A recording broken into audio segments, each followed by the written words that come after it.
नमस्कार दोस्तों, खौफ की दस्तक चैनल में आपका स्वागत है। आज हम लेकर आए हैं एक ऐसी सच्चाई जिसमें हाईवे के हॉरर से ज्यादा खतरनाक इंसान का लालच है। ये कहानी है पश्चिम बंगाल के उस सुनसान हाईवे की, जहां रात में गाय की रंभाहट सुनी जाती है, जहां लाल जीप बिना ड्राइवर के पीछा करती है और जहां झूठा धर्म सच को मारने के लिए तड़पता है। इस कहानी का हीरो कोई पुलिस नहीं, कोई नेता नहीं, एक साधारण ट्रक ड्राइवर है जो न भूत से डरता है, न मौत से, न उन लोगों से जो धर्म का सौदा करते हैं। तो तैयार हो जाइए, सफर लंबा है, सड़क खौफनाक और धर्म सिर्फ सच्चे इंसान की तरफ है। रात के करीब 8:30 बजे होंगे। कलाई में बंधी घिसी हुई घड़ी को देखते हुए मुझे उतना ही गुस्सा आया जितनी बार मैंने इन बीते महीनों में भाग्य को कोसा था। मेरा नाम कैलाश यादव, उम्र 32 साल, पेशा ट्रक ड्राइवर। लोग कहते हैं ट्रक ड्राइवर होना बेरोजगारी से बेहतर है, लेकिन वो लोग मेरी बीमार पत्नी, मेरे स्कूल जाने वाले 2 छोटे बच्चों और बूढ़ी मां के फटे पत्तों जैसे जीवन को नहीं देख पाते।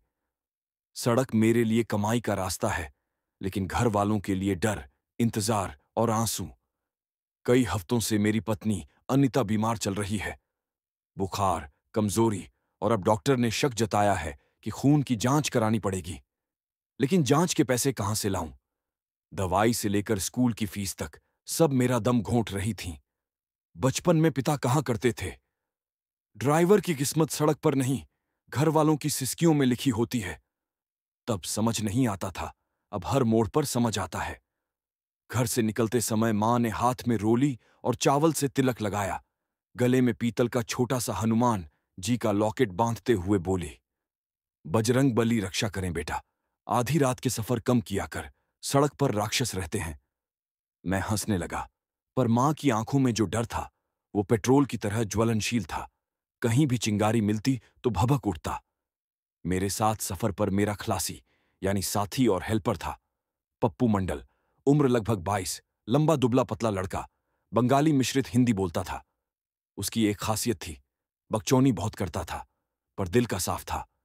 हम दोनों का ट्रक WB-1993, पुराना टाटा 1210 मॉडल, जो दिल्ली से कोलकाता की ओर रसद सामान ले जा रहा था। आज हमारी मंजिल थी पश्चिम बंगाल का सुनसान हाईवे, जो रात में मौत की तरह शांत और सुबह में मौत की तरह भरा हुआ होता है। पप्पू चाय की स्टील ग्लास में फूंक मारते हुए बोला, दादा, आज रात गोरूमारा के जंगल वाले हाईवे से जाना पड़ेगा। वहां अजीब किस्म के लोग मिलते हैं, सुनते हैं गाय रक्षक रात में चेकिंग करते हैं। मैंने कंधे उचकाए। जिनके पास माल वैध होता है, उन्हें डर कैसा? पप्पू की नजरों में एक अजीब सी चमक थी, जैसे उसने कुछ छुपा रखा हो। डर माल का नहीं है दादा, उनके तरीके का है। वो पहले जाने नहीं देते, फिर छोड़ने के लिए पूजा दक्षिणा मांगते हैं। नहीं दिया तो?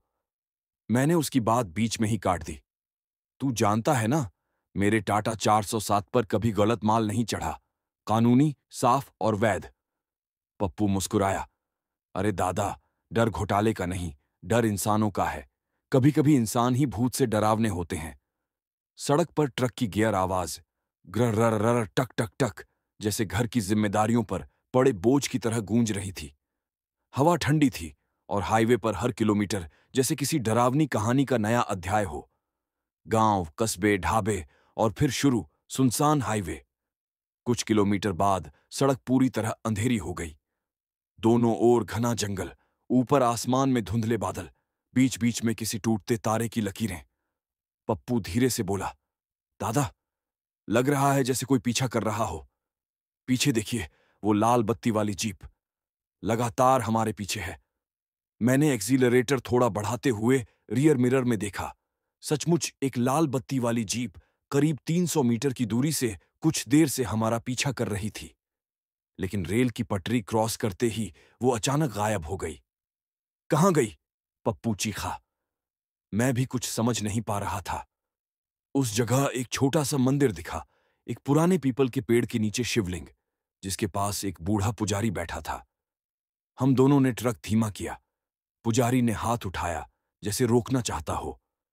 मैं रुक गया। वो धीमी आवाज में बोला, रात में इस रास्ते मत जाना बेटा। कुछ गायें गायब हो रही हैं और उनके रक्षक तांडव कर रहे हैं।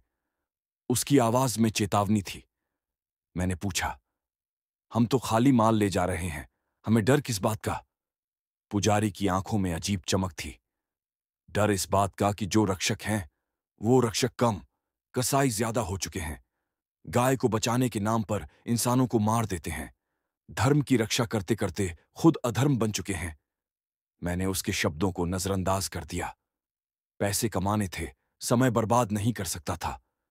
ट्रक आगे बढ़ा, लेकिन अब हवा अलग थी, ठंडी, चुभती हुई, जैसे कोई अदृश्य ताकत हमारे साथ चल रही हो। सड़क पर दूर दूर तक कोई वाहन नजर नहीं आ रहा था, केवल ट्रक की हेडलाइट्स और जंगल से निकलती अजीब आवाजें, जो कभी जैसे औरत की चीख लगती, कभी किसी गाय की दर्द भरी रंभाहट। लगभग आधा घंटा चला होगा कि अचानक सड़क पर एक गाय खड़ी मिल गई, अकेली, बिल्कुल बीचों बीच। पप्पू चिल्लाने लगा, दादा ब्रेक मारिए। मैंने जोर से ब्रेक दबाए। ट्रक रुक गया, पर दिल धड़कता रहा। गाय बिल्कुल शांत खड़ी थी, आंखें लाल, सींगों पर मिट्टी, जैसे कहीं से घिसट कर आई हो। हम सोच ही रहे थे कि ट्रक के सामने छाया सी काली आकृतियां दिखाई देने लगीं, धीरे धीरे, जैसे कोई आ रहा हो, जंगली या इंसान। अचानक 5-6 आदमी टॉर्च लेकर हमारे सामने आ गए। सिर पर भगवा पटका, हाथों में डंडे, लाठी और आंखों में जंगली नफरत। एक ने पटका कसते हुए गुस्से में कहा, रात में गाय के रास्ते काट रहे हो, जानते नहीं ये पवित्र गाय है। क्या ले जा रहे हो ट्रक में? मैंने नम्रता से कहा, भैया, हम खाना वाला सामान ले जा रहे हैं, कुछ गलत नहीं। दूसरा तेज आवाज में चिल्लाया, सब झूठे, सब कसाई, उतर नीचे, चेक करेंगे। हम डर गए। ट्रक चेक हुआ, लेकिन कुछ नहीं मिला। फिर भी वो हमें जाने नहीं दे रहे थे। धर्मरक्षा की दक्षिणा दो, तब जाओगे। उनका इरादा सिर्फ लूट था। पर तभी कुछ बदला। वो गाय जो शांत खड़ी थी, अचानक जोर जोर से रंभाने लगी, जैसे रो रही हो। उसका स्वर इतना तीव्र था कि हमारा कलेजा हिलने लगा। गाय की आंखें लाल हो गईं और वो उन तथाकथित गाय रक्षकों को घूरने लगी। अचानक आकाश में बिजली चमकी और टॉर्च वाले सभी लोग पीछे हट गए, जैसे किसी अदृश्य शक्ति ने धक्का दिया हो। वे भागने लगे। ये वही गाय है, चुड़ैल वाली, भागो। उसी पल मैंने ट्रक स्टार्ट किया और तेजी से आगे बढ़ा दिया। पप्पू रो रहा था, दादा, वो गाय सामान्य नहीं थी, वो कुछ और थी। शायद उसी के कारण ये रास्ता शापित है। मेरे हाथ कांप रहे थे, लेकिन ट्रक दौड़ रहा था। हाईवे का अंधेरा अब और गहरा हो चुका था और मुझे लग रहा था जैसे वो गाय अभी भी हमारी हेडलाइट के ठीक आगे दौड़ रही हो। मैंने दर्पण में आखिरी बार पीछे देखा। वो लाल बत्ती वाली जीप फिर दिखाई दे रही थी और इस बार उसमें इंसान नहीं, कुछ और था। ट्रक की हेडलाइट रात की काली त्वचा को चीरती हुई आगे बढ़ रही थी, पर मेरे हाथ अब भी गियर पर कांप रहे थे। सड़क खाली थी, लेकिन खालीपन जितना होता है उससे ज्यादा भारी लग रहा था, जैसे हर मोड़ के पीछे कोई छुपा हो। पप्पू अभी भी घुटनों में चेहरा दबाए बैठा था। उसकी सांसें तेज थीं, पर उसके डर की असली वजह सिर्फ वो नकली गाय रक्षक नहीं थे। असली डर तो उस गाय की लाल आंखें थीं। मैंने उसे समझाने की कोशिश की, पप्पू, जो भी हुआ अब खत्म, हम रास्ता पार कर चुके हैं। उसने चेहरा उठाया, आंखों में डर था, पर आवाज में ठंडा यकीन। दादा, ये खत्म नहीं हुआ है। वो गाय लाल जीप के साथ थी, वह हमारी दिशा में ही चल रही है। मुझे गुस्सा आया, तू पागल हो रहा है क्या? गाय जीप में नहीं बैठती। पप्पू हंसा नहीं, उसने सूखे होठों से जवाब दिया, आंखों से देखा है मैं। जीप में इंसान नहीं था, आगे वही थी, सामने, और उसके सींग जैसी छाया दिख रही थी। उसके शब्दों ने मेरी रीढ़ की हड्डी में बर्फ भर दी। मैं चुप हो गया। कुछ देर बाद हम खराब सड़क के हिस्से में पहुंचे, जहां पत्थर बिखरे थे, पेड़ों की शाखें सड़क पर लटकी थी। हर टायर झटके के साथ लगता जैसे कोई हमारा पीछा करते हुए ट्रक को धक्का मार रहा हो। तभी सड़क किनारे एक वीरान ढाबा दिखाई दिया। नाम लिखा था, जय गोपाल गौ सेवा भोजनालय। लाल मिट्टी की ईंटें, टूटी छत, जंग लगे पंखे, पर बाहर फुटकर लाइट जल रही थी। पप्पू ने धीरे से कहा, दादा, चाय पी लें? थोड़ा दिमाग ठिकाने लगेगा। मैंने सिर हिलाया और ट्रक ढाबे पर लगा दिया।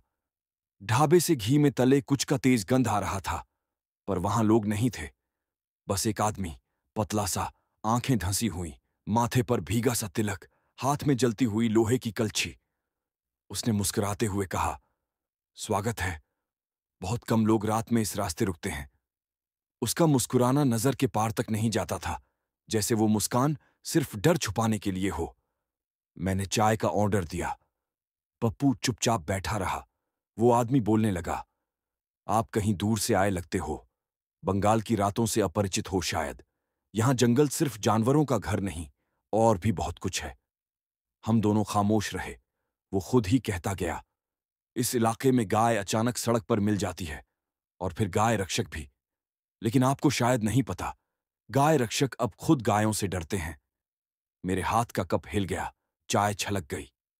वो आदमी फिर बोला, कहते हैं इस जंगल में कभी बलिदान होता था, भैंस का नहीं, गाय का। एक राजवंश जो शक्ति के लिए धर्म का अपमान करता था।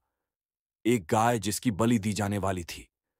उसने मरने से पहले अपने मालिकों को श्राप दिया था, तुम्हें बचाने के लिए जो आगे आएंगे वो ही तुम्हें मारेंगे। तब से जो भी गाय की रक्षा का दावा करता है, वही गाय के श्राप में फंस जाता है। पप्पू ने थरथराती आवाज में पूछा, तो जो गाय हमने देखी? वो आदमी बोला, वही श्राप की छाया है। उसे कोई छू नहीं सकता। जो बचाने आएगा उसी का खून बहता है।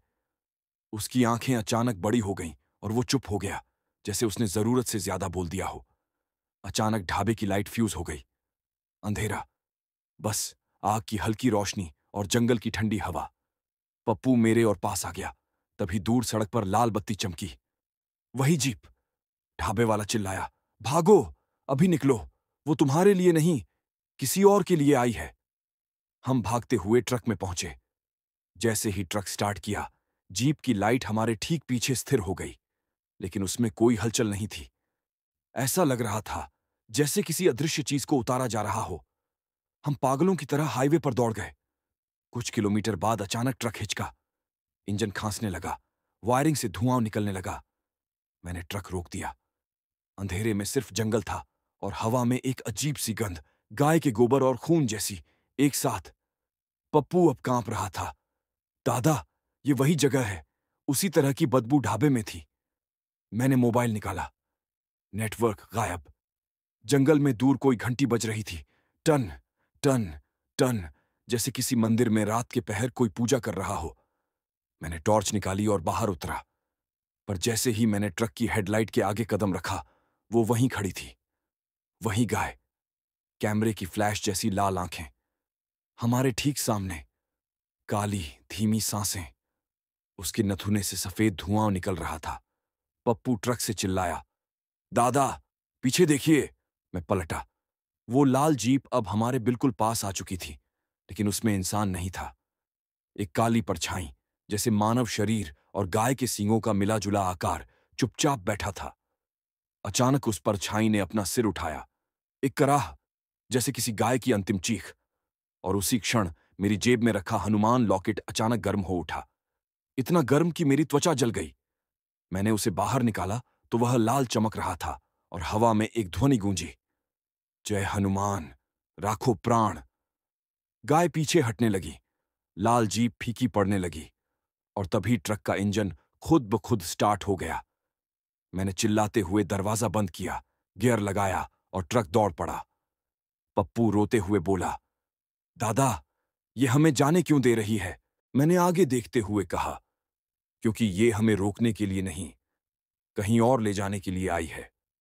और तभी सड़क के दोनों ओर मिट्टी में गाय के खुरों के गहरे निशान दिखाई देने लगे, बिल्कुल ताजा। और वो हमारी दिशा में भाग रहे थे। ट्रक किसी पागल जानवर की तरह दौड़ रहा था, पर सड़क अब सड़क नहीं लग रही थी। दोनों तरफ मिट्टी पर गाय के ताजा खुरों के निशान दिखाई दे रहे थे, जैसे कोई हमें आगे की ओर खींच रहा हो। न जंगल सो रहा था, न हवा।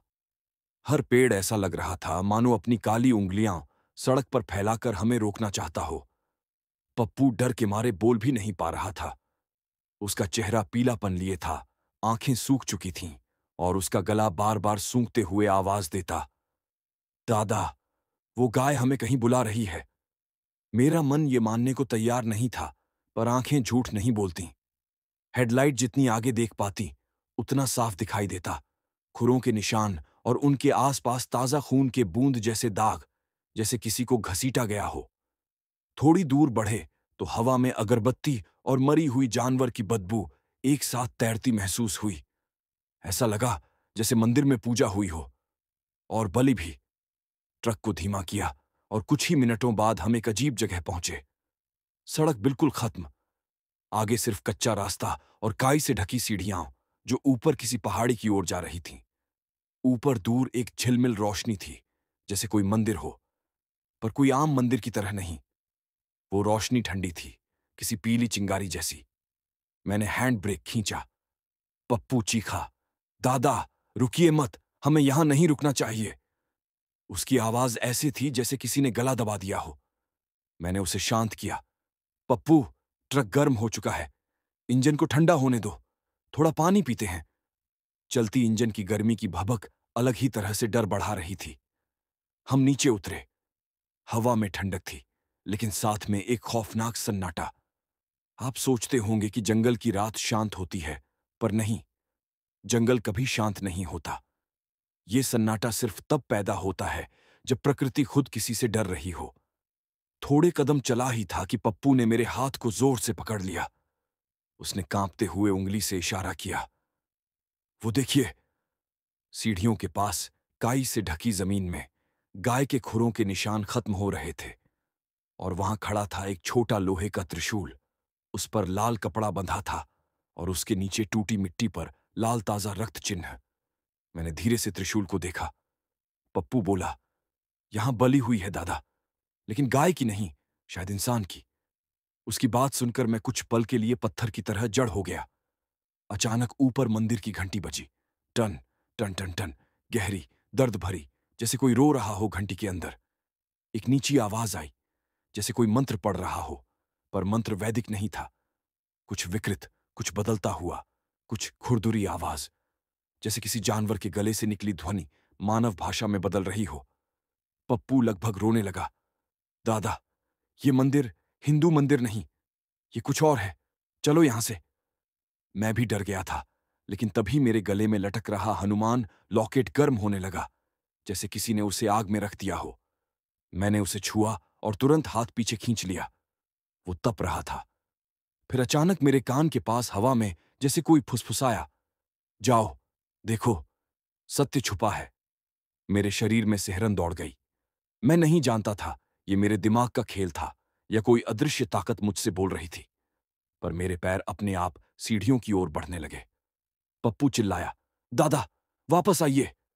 पर मैं चल रहा था, एक एक कदम, उस मंदिर की ओर। ऊपर पहुंचने पर दृश्य ने मेरी सांस रोक दी। एक छोटा सा मंदिर था, पर मूर्ति गाय की थी, लेकिन गाय की आंखें इंसानी थीं और उसके पेट से दो हाथ लटके हुए उभर रहे थे, जैसे किसी इंसान का शरीर बाहर निकलने की कोशिश कर रहा हो। उसके सामने मिट्टी पर लिखा था, गाय की रक्षा करो, नहीं तो गाय तुम्हारी रक्षा करेगी। अचानक मुझे लगा जैसे कोई मेरे पीछे खड़ा है। भारी सांसें। मैंने धीरे धीरे पलटकर देखा। वो गाय वहां खड़ी थी, उसी लाल आंखों वाली। अब सीढ़ियों पर, मंदिर के दरवाजे के बिल्कुल सामने। मेरे पास अब बोलने के लिए शब्द नहीं थे। मैं समझ चुका था, वह गाय हमें रोकने के लिए नहीं, हमें चुनने के लिए आई थी। अचानक पप्पू की चीख सुनाई दी, दादा भागो, ट्रक, ट्रक अपने आप चल रहा है। नीचे सड़क पर ट्रक बिना ड्राइवर, बिना किसी के। इंजन तेज होते हुए आगे बढ़ रहा था, और लाल जीप, फिर उससे पीछे उसी गाय के जैसे दिखने वाले काले साए। सब कुछ एक ही दिशा में जा रहा था, जैसे किसी अदृश्य शक्ति ने हमें फंसा लिया हो। मैं सीढ़ियों के सबसे ऊपर खड़ा था। सामने वो अभिशप्त मूर्ति, गाय का शरीर, इंसान की आंखें और पेट से बाहर झांकते दो कंकाल जैसे हाथ, जैसे कोई भीतर से छूटने के लिए तड़प रहा हो। हवा में अगरबत्ती की गंध घुली हुई थी, लेकिन उसके नीचे खून, सड़न और गोबर का भयानक मिश्रण तहों में दबा हुआ महसूस हो रहा था। नीचे दूर से ट्रक का इंजन खुद ब खुद गर्जना कर रहा था, जैसे कोई अदृश्य शक्ति उसे चला रही हो। पप्पू नीचे सीढ़ियों के बीच खड़ा रो रहा था और हाँफ रहा था। दादा, नीचे आइए, वो चीज हमारे ट्रक को ले जाएगी, हम मर जाएंगे। लेकिन मेरे पांव जैसे चिपक गए थे। मेरे गले में लटक रहा हनुमान लॉकेट अब हल्की हल्की रोशनी छोड़ रहा था, जैसे मुझे चेतावनी दे रहा हो, या शायद सुरक्षा भी।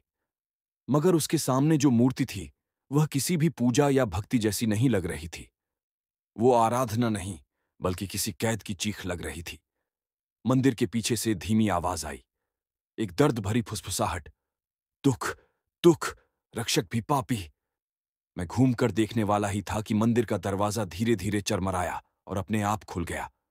भीतर अंधेरा था, लेकिन दीवारों पर लाल, काले और पीले रंग से बने डरावने चित्र। कहीं गाय को पूजा जा रहा था, कहीं गाय के सामने इंसानों की बलि दी जा रही थी। और सबसे भयानक जो मैंने देखा, एक चित्र में एक राजा, हाथ में तलवार, और उसके पीछे गाय के आकार की परछाई उसके कान में कुछ फुसफुसा रही थी। पप्पू अब भी नीचे से आवाज दे रहा था, दादा, आप सुन नहीं रहे क्या? जल्दी उतरिए, ट्रक जा रहा है। लेकिन मुझे जैसे ये सब देखना ही था, जैसे कोई शक्ति मेरे दिमाग को पकड़कर उसे मजबूर कर रही थी। अचानक मंदिर के दरवाजे की पिछली तरफ से किसी बुजुर्ग की आवाज आई, मत छुओ इसे। मैं चौंक गया। एक झुर्रीदार चेहरा, सफेद धोती, माथे पर तिलक, आंखों में पीड़ा। एक बूढ़ा पंडित वहां खड़ा था, दोनों हाथ जोड़े हुए, कांपती सांसों के साथ। मैं चिल्लाया, ये मंदिर क्या है? ये मूर्ति ऐसी क्यों है? और ये गाय? मेरे शब्द रुक गए, जैसे गले में अटक गए हों। पंडित ने भारी आवाज में कहा, यह कोई देवी नहीं, यह शाप है। उस गाय की आत्मा जिसे धर्म के नाम पर धोखा देकर काट दिया गया था। मेरे अंदर जैसे बिजली दौड़ गई। मैंने पूछा, किसने काटा? पंडित की आंखों में आंसू थे। उसी राजा ने और उसके रक्षकों ने, जो गाय की रक्षा का दावा करते थे, लेकिन रात में ताकत के लिए उसकी बलि देते थे। मैंने डर से पूछा, तो ये मूर्ति, ये आत्मा क्या चाहती है? पंडित की आवाज टूट गई। न्याय। वो चाहती है कि धर्म के नाम पर पाप करने वालों का खून बहे, चाहे वे रक्षक हों, ड्राइवर हों, कसाई हों। जो सत्य से मुंह मोड़ेंगे, वो उसके शिकार होंगे। मेरा दिल धड़क उठ, जग धक धक। मेरी सांसें सूखी हवा में अटक गईं। मैं चिल्लाया, लेकिन हमने क्या किया? हम तो केवल गुजर रहे हैं। उसने धीरे कहा, जो इस रास्ते से गुजरता है, उसे सच देखना ही पड़ता है, क्योंकि इस अभिशप्त गाय की आत्मा किसी भी झूठ को बर्दाश्त नहीं करती। अगर तुमने अपने जीवन में कभी किसी पाप को छुपाया है, तो ये आत्मा उसे पकड़ लेगी। ये सुनकर मैंने तुरंत अपने मन में अपनी पत्नी, बच्चों, मां और जिंदगी भर की मेहनत वाली ईमानदारी को याद किया। मैंने कभी गलत काम नहीं किया, कभी गैर कानूनी माल नहीं ढोया, किसी से धोखा नहीं किया। लेकिन पप्पू, क्या उसने कभी? पंडित की तरफ देखते ही वह बोला, तुम सुरक्षित हो, मगर तुम्हारे साथ वाला। मेरे पेट में आग की लपट चल गई। मैं सीढ़ियों की तरफ भागा। नीचे पहुंचते ही देखा, गाय अब आधी सीढ़ियों पर थी। पप्पू उसके सामने बेहोश पड़ा था, और वो लाल जीप, वो अब बिल्कुल करीब, ट्रक के पीछे खड़ी थी। इंजन बंद, पर हेडलाइट जल रही थी, जैसे किसी की निगरानी कर रही हो। गाय ने अपना चेहरा उठाया, उसकी नथुनों से धुआं निकल रहा था। उसने सीढ़ियों पर अपना खुर पटका, धड़ाम, और वो आवाज किसी हथौड़े जैसी गूंजी, सीधे मेरे कानों में। मैंने पप्पू को उठाने की कोशिश की। वो फुसफुसाया, दादा, मैंने माल में झूठ बोला था, एक बैग अवैध था। मुझे मुझे जाना पड़ेगा। मुझे जैसे पूरा सच समझ में आया। वो बैग जो उसने बिना बताए ट्रक में रखा था। गाय की आंखें और लाल हो गईं। उसकी सांसें आग की तरह चल रही थीं। पंडित पीछे से चिल्लाया, जल्दी लॉकेट उसके गले में बांधो, नहीं तो वो मर जाएगा। मैंने तुरंत अपने गले से हनुमान लॉकेट उतारकर पप्पू के गले में डाल दिया। जैसे ही लॉकेट पप्पू के गले से लगा, एक चमक उठी और गाय पीछे हट गई, जोर से चीखते हुए, जैसे किसी ने खंजर उसके दिल में घोंप दिया हो। गाय अंधेरे में भाग गई। लाल जीप की लाइट बुझ गई और ट्रक का इंजन अचानक शांत हो गया। हम दोनों वहीं गिर पड़े, थके हुए, टूटे हुए, लेकिन जीवित। नीचे सड़क अब शांत थी, लेकिन वो शांति किसी मौत की तरह भारी। पंडित नीचे आया और बोला, तुम बच गए, लेकिन याद रखना, गलती हमेशा छोटी नहीं होती। धर्म की रक्षा का मतलब सच्चाई की रक्षा है, न कि अंधे झूठ की। उसकी आंखों में एक गहरा डर था, जैसे कहानी अभी खत्म नहीं हुई। दूर कहीं किसी गाय की धीमी, दर्द भरी रंभाहट सुनाई दी, जैसे वो अभी भी किसी झूठ की तलाश में हो। हम सीढ़ियों के नीचे बैठकर सांस संभाल रहे थे। रात बहुत आगे निकल चुकी थी और आसमान में धुंधली चांदनी उन टेढ़े मेढ़े पेड़ों पर ऐसा फैल रही थी जैसे किसी घायल शरीर पर सफेद पट्टी बांधी हो। पप्पू अभी भी कांप रहा था। उसके गले में मेरा हनुमान लॉकेट धीरे धीरे ठंडा हो रहा था, जैसे कोई भयंकर तूफान गुजरकर शांत हो गया हो। पंडित ने धीमी आवाज में कहा, अब जाओ यहां से। इस जंगल का समय खत्म हो चुका है। सुबह से पहले निकल जाओ, नहीं तो श्राप फिर से पकड़ लेगा। हम दोनों खड़े होने की कोशिश कर रहे थे। मेरे जूतों में मिट्टी, कपड़ों में खून जैसे दाग और दिमाग में डर की भारी गूंज थी। मैंने ट्रक की ओर देखा। वह बिल्कुल सीधा खड़ा था, जैसे किसी ने उसे सावधानी से पार्क किया हो। लेकिन पप्पू अभी भी कुछ छुपा रहा था। उसकी सांसें अनियमित थीं, जैसे किसी बोझ को उतारना चाहता हो, पर हिम्मत नहीं जुटा पा रहा हो। मैंने कठोर आवाज में पूछा, जो अवैध बैग तूने रखा, उसमें क्या था पप्पू? उसने नजर चुरा ली। दादा, मैं मजबूर था। घर का मसला, बहन की शादी। मैंने गुस्से में उसका कॉलर पकड़ा। क्या है उसमें? पंडित ने धीरे से कहा, जंगल में कुछ सच बोलो, वरना झूठ हवा में भी दिखाई देने लगता है। पप्पू फूट पड़ा। उसकी आंखों से आंसू गिरने लगे। दादा, वो बैग में गाय का सींग है। असली, पुराना, किसी मंदिर से चोरी हुआ। मेरी सांसें अटक गईं। गाय का सींग, चोरी, अवैध, किस लिए?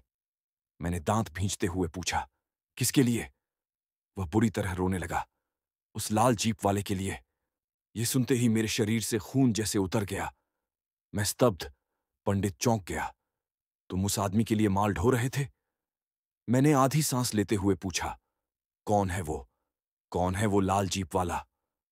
पप्पू ने धीरे से कहा, गाय रक्षक नेता जगदीश महतो। नाम सुनते ही पंडित की आंखें चौड़ी हो गईं।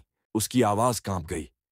यही वो आदमी है जो असल में बलि की प्रथा को फिर से जिंदा कर रहा है, जो गाय की रक्षा का नाटक करके उसी की हड्डियां और अवशेष बेचता है। मेरी मुट्ठियां भींच गईं। धर्म के नाम पर व्यापार, भक्ति के नाम पर झूठ और हत्या। पंडित ने गंभीर आवाज में कहा, इसका एक बहुत बड़ा बाजार है। गाय के सींग, पूंछ, खून, तांत्रिक लोग, राजनीति और काला व्यापार। ये श्राप इसलिए जागा है क्योंकि लोग फिर से उसी अंधे पाप में उतर रहे हैं जो सदियों पहले एक राजा ने किया था। मैंने पप्पू की तरफ गुस्से और पीड़ा से देखा। तूने हमें इस श्राप में धकेला, वो रोते हुए बोला। दादा, मैं तो बस डिलीवरी करने वाला था। मुझे नहीं पता था ये इतना बड़ा अपराध है। सोचा 5,000 मिलेंगे, घर संभल जाएगा। मेरे हाथ खुद ब खुद उसकी गर्दन तक पहुंच गए, पर तभी पंडित ने मेरा हाथ रोक लिया। गलती का प्रायश्चित होता है, लेकिन हत्या, वह नया श्राप पैदा करती है। उसने मेरी आंखों में देखते हुए कहा, तुम ड्राइवर हो, तुम्हारा धर्म सच्चाई ढोना है, तुम्हारा वाहन पवित्र होता है। आज इस श्राप से बच गए हो, लेकिन अगर तुम इस सच को दुनिया से छुपाओगे तो अगली बार हनुमान जी भी बचा नहीं पाएंगे। पप्पू हिल रहा था, पर अब उसकी आंखों में कुछ और था, पछतावा। उसे पता था कि वो अपराध का हिस्सा बन चुका है, लेकिन अभी भी एक सवाल बाकी था। लाल जीप कहां गई? जगदीश महतो कहां है? मैंने सड़क की ओर देखा। वह शांत थी। जंगल की अंधेरी हवा में फिर वही आवाज सुनाई दी, किसी गाय की कराह, पर इस बार वह दुख की नहीं, चेतावनी की थी। पंडित ने हमें ट्रक की ओर ले जाकर कहा, यहां से सीधे थाने जाओ, बैग सौंपो। अगर डर गए और रास्ता बदला तो श्राप फिर से तुम्हारा पीछा करेगा। ट्रक में बैठते ही मुझे लगा जैसे कोई अदृश्य भार सीट पर बैठ गया हो। इंजन स्टार्ट किया, क्लच दबाया और सड़क पर उतरे। जैसे ही हेडलाइटें जलीं, दूर कुछ चमका। लाल जीप, पहाड़ी के मोड़ पर। इस बार उसमें कोई इंसान नहीं दिख रहा था, बस एक छाया, गाय जैसी, लेकिन खड़ी बहुत ऊंचाई पर, मानो हमें देख रही हो। ट्रक आगे बढ़ा और जंगल पीछे छूटता गया। पप्पू एकदम चुप, मैं भी। पर मेरे दिमाग में सिर्फ एक ही बात घूम रही थी। अब हमें पुलिस तक पहुंचना मुमकिन होगा या श्राप हमें रास्ते में ही रोक देगा। आगे सड़क दो रास्तों में बंटी, एक थाने की ओर, दूसरी जगदीश महतो के इलाके की ओर। हेडलाइट की रोशनी में पप्पू ने धीरे से पूछा, दादा, कौन सा रास्ता लें? मेरे होंठ सूख गए, दिल तेजी से धड़कने लगा। मैंने स्टीयरिंग पकड़कर धीरे कहा, अब फैसला हमें नहीं, इस श्राप को करना है। अचानक ट्रक के रेडियो ने खुद ब खुद शोर किया और एक मंद आवाज आई, गौ माता की जय, या जय एक शापित रक्षक की। अचानक रेडियो खुद बंद हो गया। सड़क शांत, हम मोड़ के सामने। दो रास्ते सामने थे, एक थाने की ओर जाता हुआ जहां कानून था, इंसान थे, व्यवस्था थी, और दूसरा जगदीश महतो के इलाके की ओर, जो अभी भी अंधेरे, वन और लाल जीप की परछाई में घिरा था। ट्रक के हेडलाइट रास्तों पर ऐसे फैल रहे थे जैसे मौत अपनी अंगुलियां फैला रही हो। पप्पू मेरी ओर देख रहा था, आवाज उसके गले में फंसी हुई थी, दादा, जल्दी फैसला कीजिए। मेरे हाथ स्टीयरिंग पर ठंडे पड़ रहे थे। दिमाग में पंडित की वो बात गूंज रही थी, अगर सच्चाई को छुपाया तो अगली बार हनुमान जी भी नहीं बचा पाएंगे। और फिर वो भी, पप्पू ने अपराध किया था, मैंने नहीं।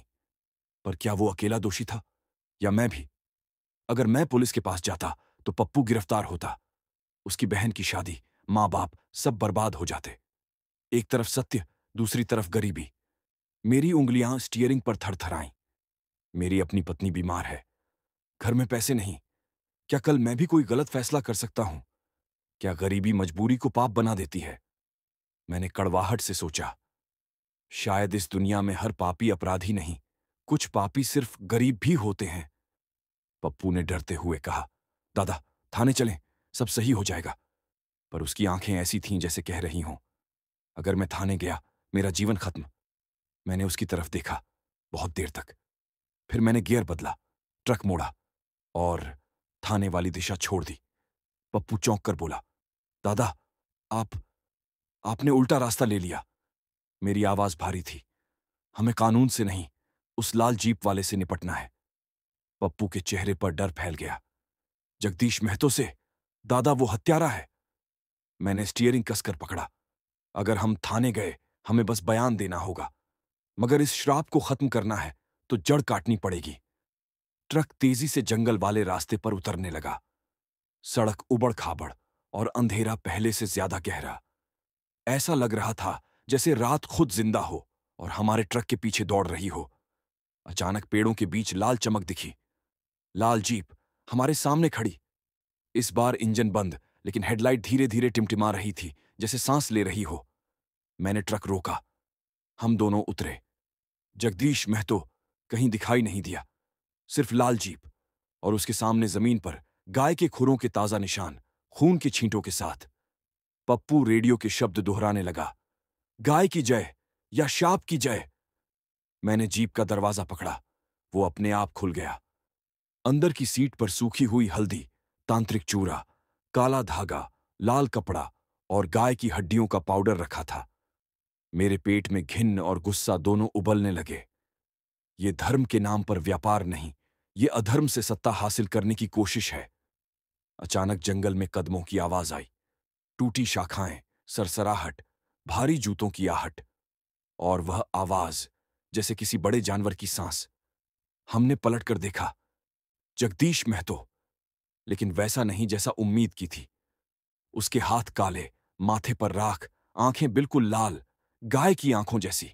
वह तांत्रिक मंत्र पढ़ रहा था, पर उनमें धर्म नहीं था, बल्कि लोभ, सत्ता और हिंसा थी।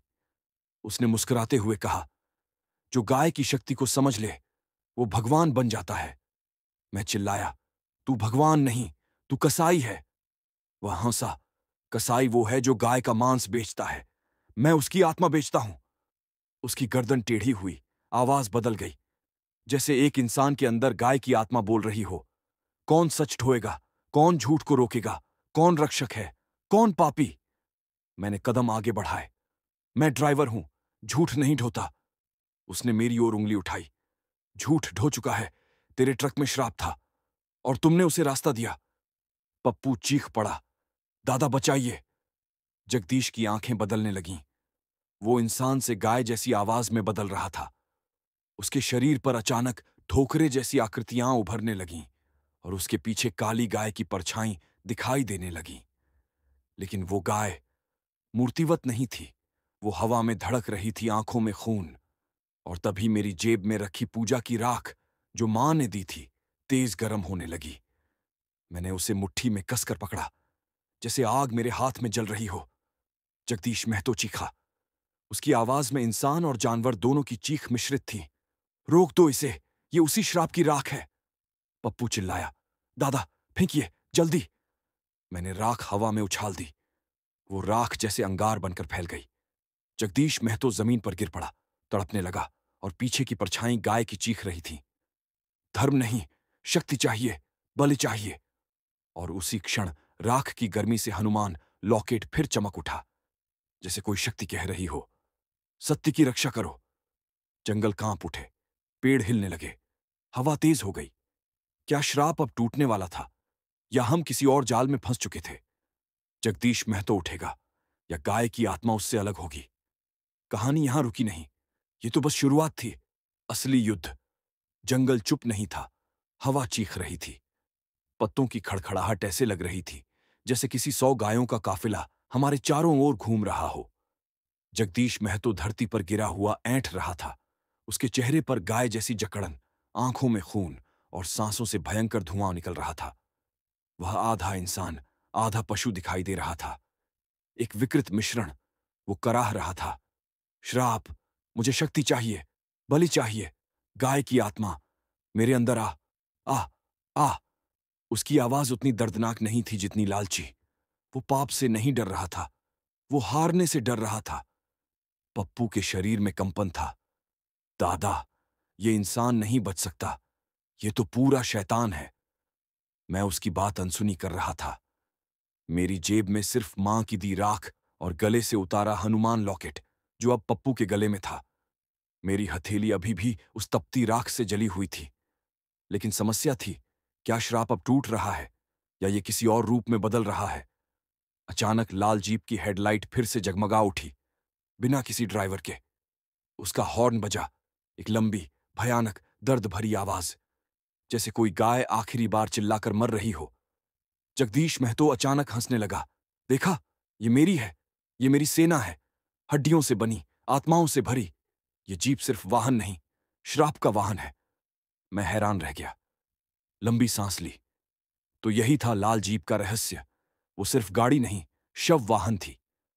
जगदीश जैसे पाखंडियों की आत्माएं गाय के श्राप से ग्रस्त उसी में भरी जाती थीं।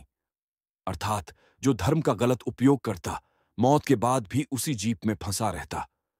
पप्पू कांप कर बोला, दादा, इसका मतलब जो भी इस श्राप में फंसा, उसकी आत्मा जीप में कैद हो जाती है।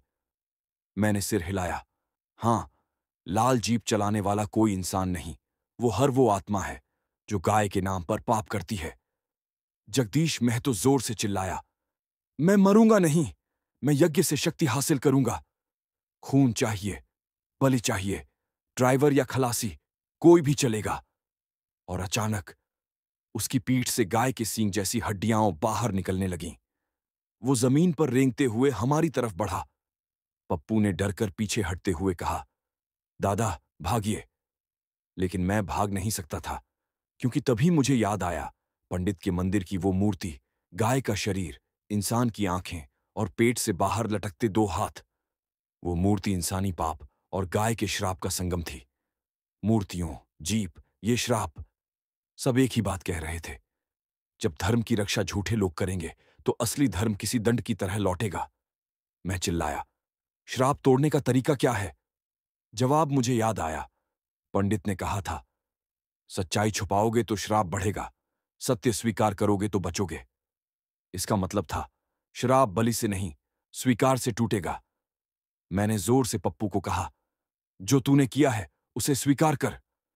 पप्पू रोते हुए जमीन पर गिर पड़ा, आंखों से आंसू बहते हुए फूट पड़ा। मैं दोषी हूं, मैंने झूठ बोला, मैंने पैसे के लिए चोरी उठा ली, मैंने धर्म को व्यापार समझ लिया, मैंने लालच किया। जैसे ही उसने ये स्वीकार किया, हवा बदल गई। जंगल में शांति उतरने लगी। लाल जीप की हेडलाइट टिमटिमाकर धीमी हो गई। जगदीश महतो दर्द से पीछे हटने लगा। उसकी सींगें वापस जाने लगीं। श्राप के शब्द हवा में गायब होने लगे, और जैसे किसी चोर को बेनकाब करने के बाद शक्तिहीन हो जाता है, जगदीश महतो भी हारने लगा। लेकिन अभी श्राप टूटा नहीं था। जीप अभी भी जिंदा थी, क्योंकि सिर्फ स्वीकार से पाप खत्म नहीं होता, उसे दंड भी चाहिए। मैंने दृढ़ नजर से कहा, अब बैग पुलिस को सौंपना होगा। सच्चाई को अंजाम तक पहुंचाना होगा, नहीं तो श्राप वापस आएगा। पप्पू ने सिर झुका दिया। हां दादा, चलिए थाने।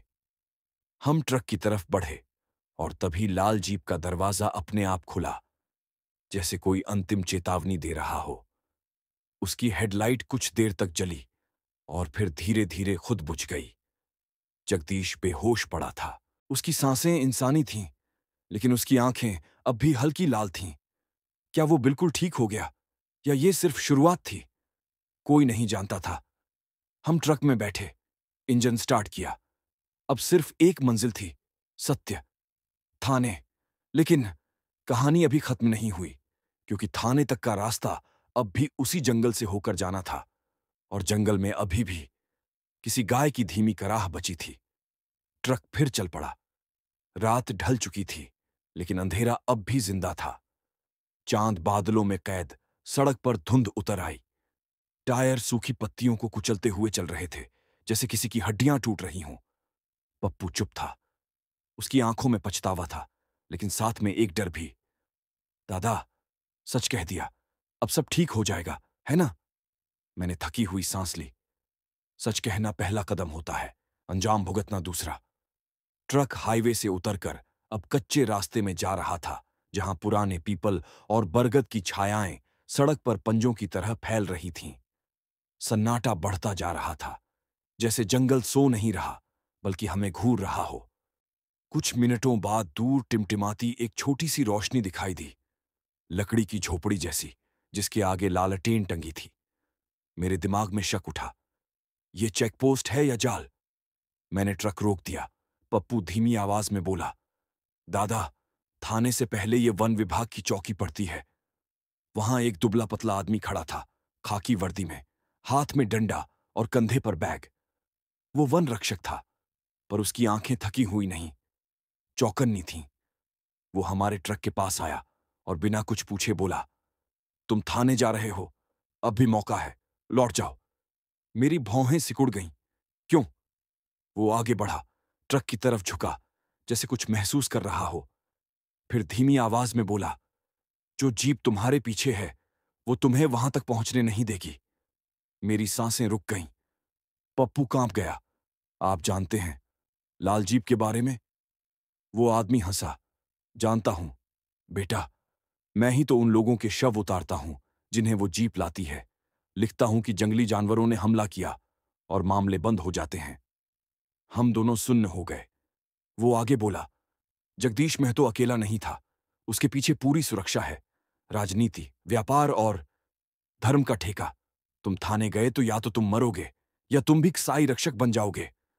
मेरे पेट में गुस्सा उबलने लगा। तो सच कहां जाएगा? वन रक्षक ने मेरे कंधे पर हाथ रखा। सच कभी थानों में नहीं जाता।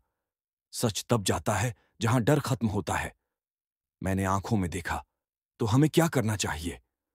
उसने लालटेन उठाई और जंगल की ओर इशारा किया। इस जंगल में पुराना गौशाला है, जहां पंडित महादेवदास की राख रखी है। वो ही व्यक्ति था जिसने सदियों पहले इस श्राप की शुरुआत रोकी थी। पप्पू बुदबुदाया, वही राख जो दादा की जेब में थी। वन रक्षक ने सिर हिलाया। हां, वो पवित्र राख नहीं, सत्य की राख है, जिसे उस समय जलाकर श्राप रोका गया था। मेरे दिमाग में बिजली सी दौड़ी। पंडित की मूर्ति, राख, गाय का श्राप, सब एक ही बिंदु पर आकर खड़ा हो रहा था। वन रक्षक ने गंभीर आवाज में कहा, श्राप तभी टूटेगा जब वह राख उसी जगह वापस मिलेगी जहां से श्राप शुरू हुआ था। मैंने पूछा, गौशाला कहां है? वो बोला, जंगल के भीतर, 5 किलोमीटर, पर रास्ता खुला नहीं। जीप तुम्हारा पीछा करेगी, और अगर वह तुम तक पहुंच गई तो तुम्हारी आत्मा भी उसी जीप में बंद हो जाएगी। पप्पू डर से कांपते हुए पीछे हट गया। दादा, हम मर जाएंगे। मेरी आवाज भारी थी। अगर हम थाने गए, हम वैसे भी मरेंगे। कम से कम यहां हम लड़ तो सकते हैं। वन रक्षक ने अंतिम चेतावनी दी। ध्यान रखना, वहां सिर्फ गाय की आत्मा नहीं, जिन्होंने उसे धोखा दिया, उनकी आत्माएं भी भटक रही है। झूठ बोलना मत, धोखा देना मत, और राख खोना मत। हम ट्रक में बैठ गए। इंजन स्टार्ट हुआ। जंगल और गहरा हो गया। लालटेन की रोशनी पीछे छूट गई।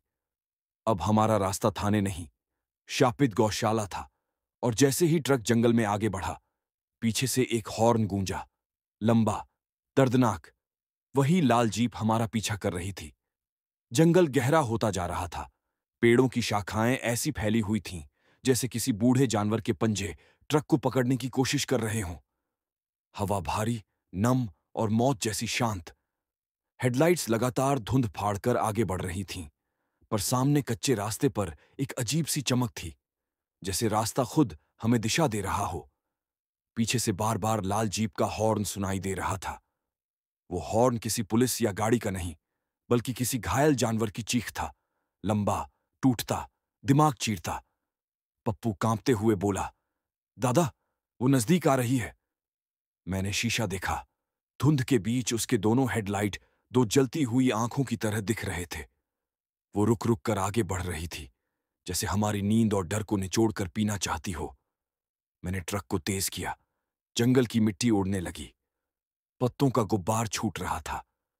कुछ ही मिनटों बाद दूर एक टूटा, जर्जर सा ढांचा दिखा। पुराना गौशाला। छत आधी गिरी हुई, दीवारों पर मिट्टी, और दरवाजा लकड़ी का, जिस पर सूखे गोबर की परत जमी हुई थी। दरवाजे पर लाल सिंदूर से बना एक पशु चिन्ह, पर वो गाय की आकृति नहीं थी। दिखता इंसान और गाय का मिला जुला चेहरा। पप्पू ने डर से पूछा, दादा, ये मंदिर है या कसाई घर? मैं बोला, यहां श्राप शुरू हुआ था, शायद यहीं खत्म होगा। मैंने ट्रक रोका। लाल जीप भी रुक गई, करीब 40 कदम दूर। उसकी लाइटें टिमटिमा रही थीं, जैसे अंदर कोई सांस ले रहा हो। हम दोनों उतरे। मेरी जेब में वही सत्य की राख। दरवाजा अपने आप चरमराते हुए खुल गया। अंदर अंधेरा था, पर अंधेरे में कुछ हल्का सा सफेद चमक रहा था, जैसे कोई भूत चुपचाप खड़ा हो। हम आगे बढ़े। जैसे ही हेडलाइट बाल्टी से अंदर की ओर पड़ी, और हम जम गए। अंदर दीवार से बंधा गाय का कंकाल था, पर उसका सिर नहीं था। छाती पर चाकू के कटाव के निशान, उसके पैरों में लोहे की जंजीरें, और उसके नीचे हड्डियों का ढेर। इंसानों की हड्डियां और गाय की हड्डियां खोपड़ी के साथ मिली हुई। पप्पू बुदबुदाया, इन्होंने इंसान और गाय को एक साथ बलि दिया। मैंने सिर हिलाया। श्राप यहीं जन्मा था, यहां धर्म की हत्या हुई थी। तभी एक ठंडी हवा मेरे कान के पास से गुजरी, जैसे किसी ने बहुत करीब से फुसफुसाया, राख यहां रखो। मेरे हाथ खुद जेब की तरफ बढ़ गए। मैंने धमकती उंगलियों से वो राख निकाली। जैसे ही वो खुले में आई, गौशाला की हवा भारी हो गई। दीवारें जैसे सांस ले रही हों। अचानक एक धुंधली आकृति दीवारों के बीच उभरने लगी। गाय जैसी परछाई, लेकिन गर्दन इंसान की, आंखें लाल, और शरीर पर रस्सियों के निशान। पप्पू चीख पड़ा, दादा, ये वही आत्मा है। वो परछाई दर्द से कराह रही थी। उसकी आवाज में घृणा और दुख दोनों थे। उन्होंने मुझे बचाने का वादा किया, फिर काट दिया, रस्म के नाम पर, सत्ता के लिए। वो और करीब आई। मैं अंधेरे में केवल उसकी आंखें देख पा रहा था। वो रोई। आंसू नहीं, खून टपक रहा था। उसने फुसफुसाकर कहा, श्राप तब खत्म होगा जब सत्य स्वीकार कर रक्त नहीं, राख चढ़ाई जाएगी। पप्पू ने कांपती आवाज में पूछा, कौन चढ़ाएगा? वो परछाई मेरी ओर देख रही थी, सीधे मेरी आंखों में। उसकी आवाज नरम थी, लेकिन एक आदेश जैसी, ड्राइवर, तुम धोखा नहीं देते, तुम्हारे हाथ से ही सत्य चढ़ेगा। मेरी उंगलियां खुलीं। राख हवा में हल्की हल्की झड़ने लगी। तभी लाल जीप का हॉर्न फिर गूंजा। इस बार वह चेतावनी नहीं, गुस्सा था। बाहर जीप की हेडलाइटें तेजी से चमकने लगीं, जैसे कोई अंदर आने की कोशिश कर रहा हो। दरवाजा अपने आप बंद होने लगा। वो परछाई बोली, राख, अभी मत गिराना, जीप को अंदर आने से रोको। मैंने पप्पू की ओर देखा, दरवाजा पकड़। वो दौड़ा और लकड़ी का दरवाजा पकड़कर रोका। बहुत जोर लग रहा था। जीप जैसे किसी अदृश्य ताकत से दरवाजा तोड़ने की कोशिश कर रही थी। उसका इंजन गरज रहा था। थक थक थक। पप्पू चिल्लाया, दादा जल्दी कुछ करो, उल्लू की तरह मत खड़े रहो। उस पर छाई चीखी, राख, अभी मत चढ़ाना, पहले विश्वास की परीक्षा। मैं चिल्लाया, कौन सी परीक्षा? परछाई बोली, उस बैग को इसी गौशाला में तोड़कर खोलो। मेरे खून में सिहरन दौड़ गई। बैग जो पप्पू ने छुपाया था। मैंने उसे उठाया। जीप की हेडलाइट लाल हो चुकी थी। दरवाजा टूटने वाला था। अंदर गौशाला में हवा रुक गई।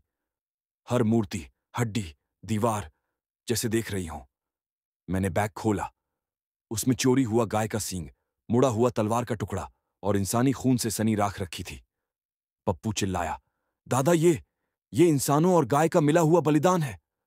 वो परछाई कराहने लगी, ये सब नष्ट करो अभी, नहीं तो जीप हमारी आत्माओं को ले जाएगी। दरवाजा टूटा। लाल जीप की लाइट अंदर चमकी। अब अगला कदम, सिर्फ एक गलत हरकत और हम हमेशा के लिए इस श्राप के कैदी बन सकते थे। अब निर्णय सिर्फ मेरा था। मैं या तो इन वस्तुओं को जला दूं, या राख चढ़ाऊं, या सब कुछ यहीं दफना दूं। मेरे हाथ आग के पास थे, राख जेब में, परछाई सामने और मौत बाहर। फैसला क्या? कहानी अब मोड़ पर है। गौशाला के अंदर हवा जैसे ठहर गई थी। मेरे सामने 3 विकल्प, पर तीनों किसी न किसी मौत की ओर जाते लग रहे थे। आग, जिसका मतलब होता है बलिदान की। फिर एक शुरुआत, राख, जो सत्य का प्रतीक है। दफन, जो पाप को छिपाता है, मिटाता नहीं। बाहर लाल जीप दरवाजे को तोड़ रही थी। उसका इंजन ऐसा गरज रहा था जैसे किसी भूत का गला घुट रहा हो। सावधानी में 1 मिनट भी कम होती तो वह अंदर घुसकर सच को निगल लेती। पप्पू दरवाजा पकड़कर घबराहट भरी आवाज में चिल्लाया, दादा जल्दी करो, जीप अंदर घुसने वाली है। मैंने बैग की चीजें जमीन पर बिखेरी।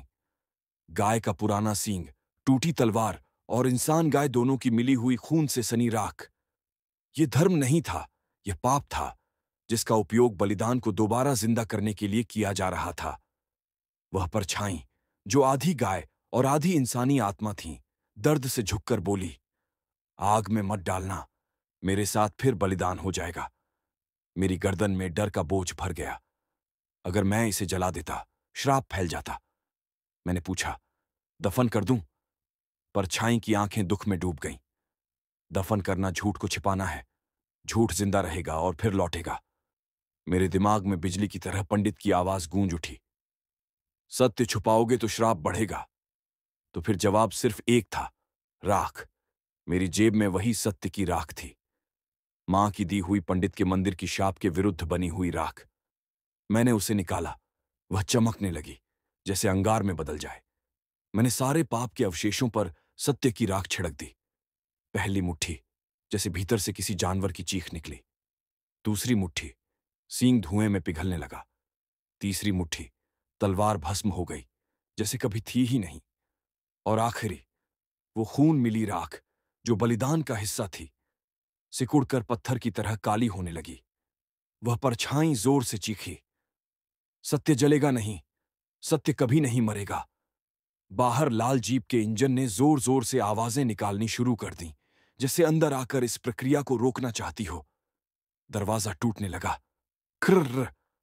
पप्पू चिल्लाया, दादा जीप अंदर घुस जाएगी। अचानक मेरे हाथ में बची राख आग जैस चमकने लगी। मैं समझ गया क्या करना है।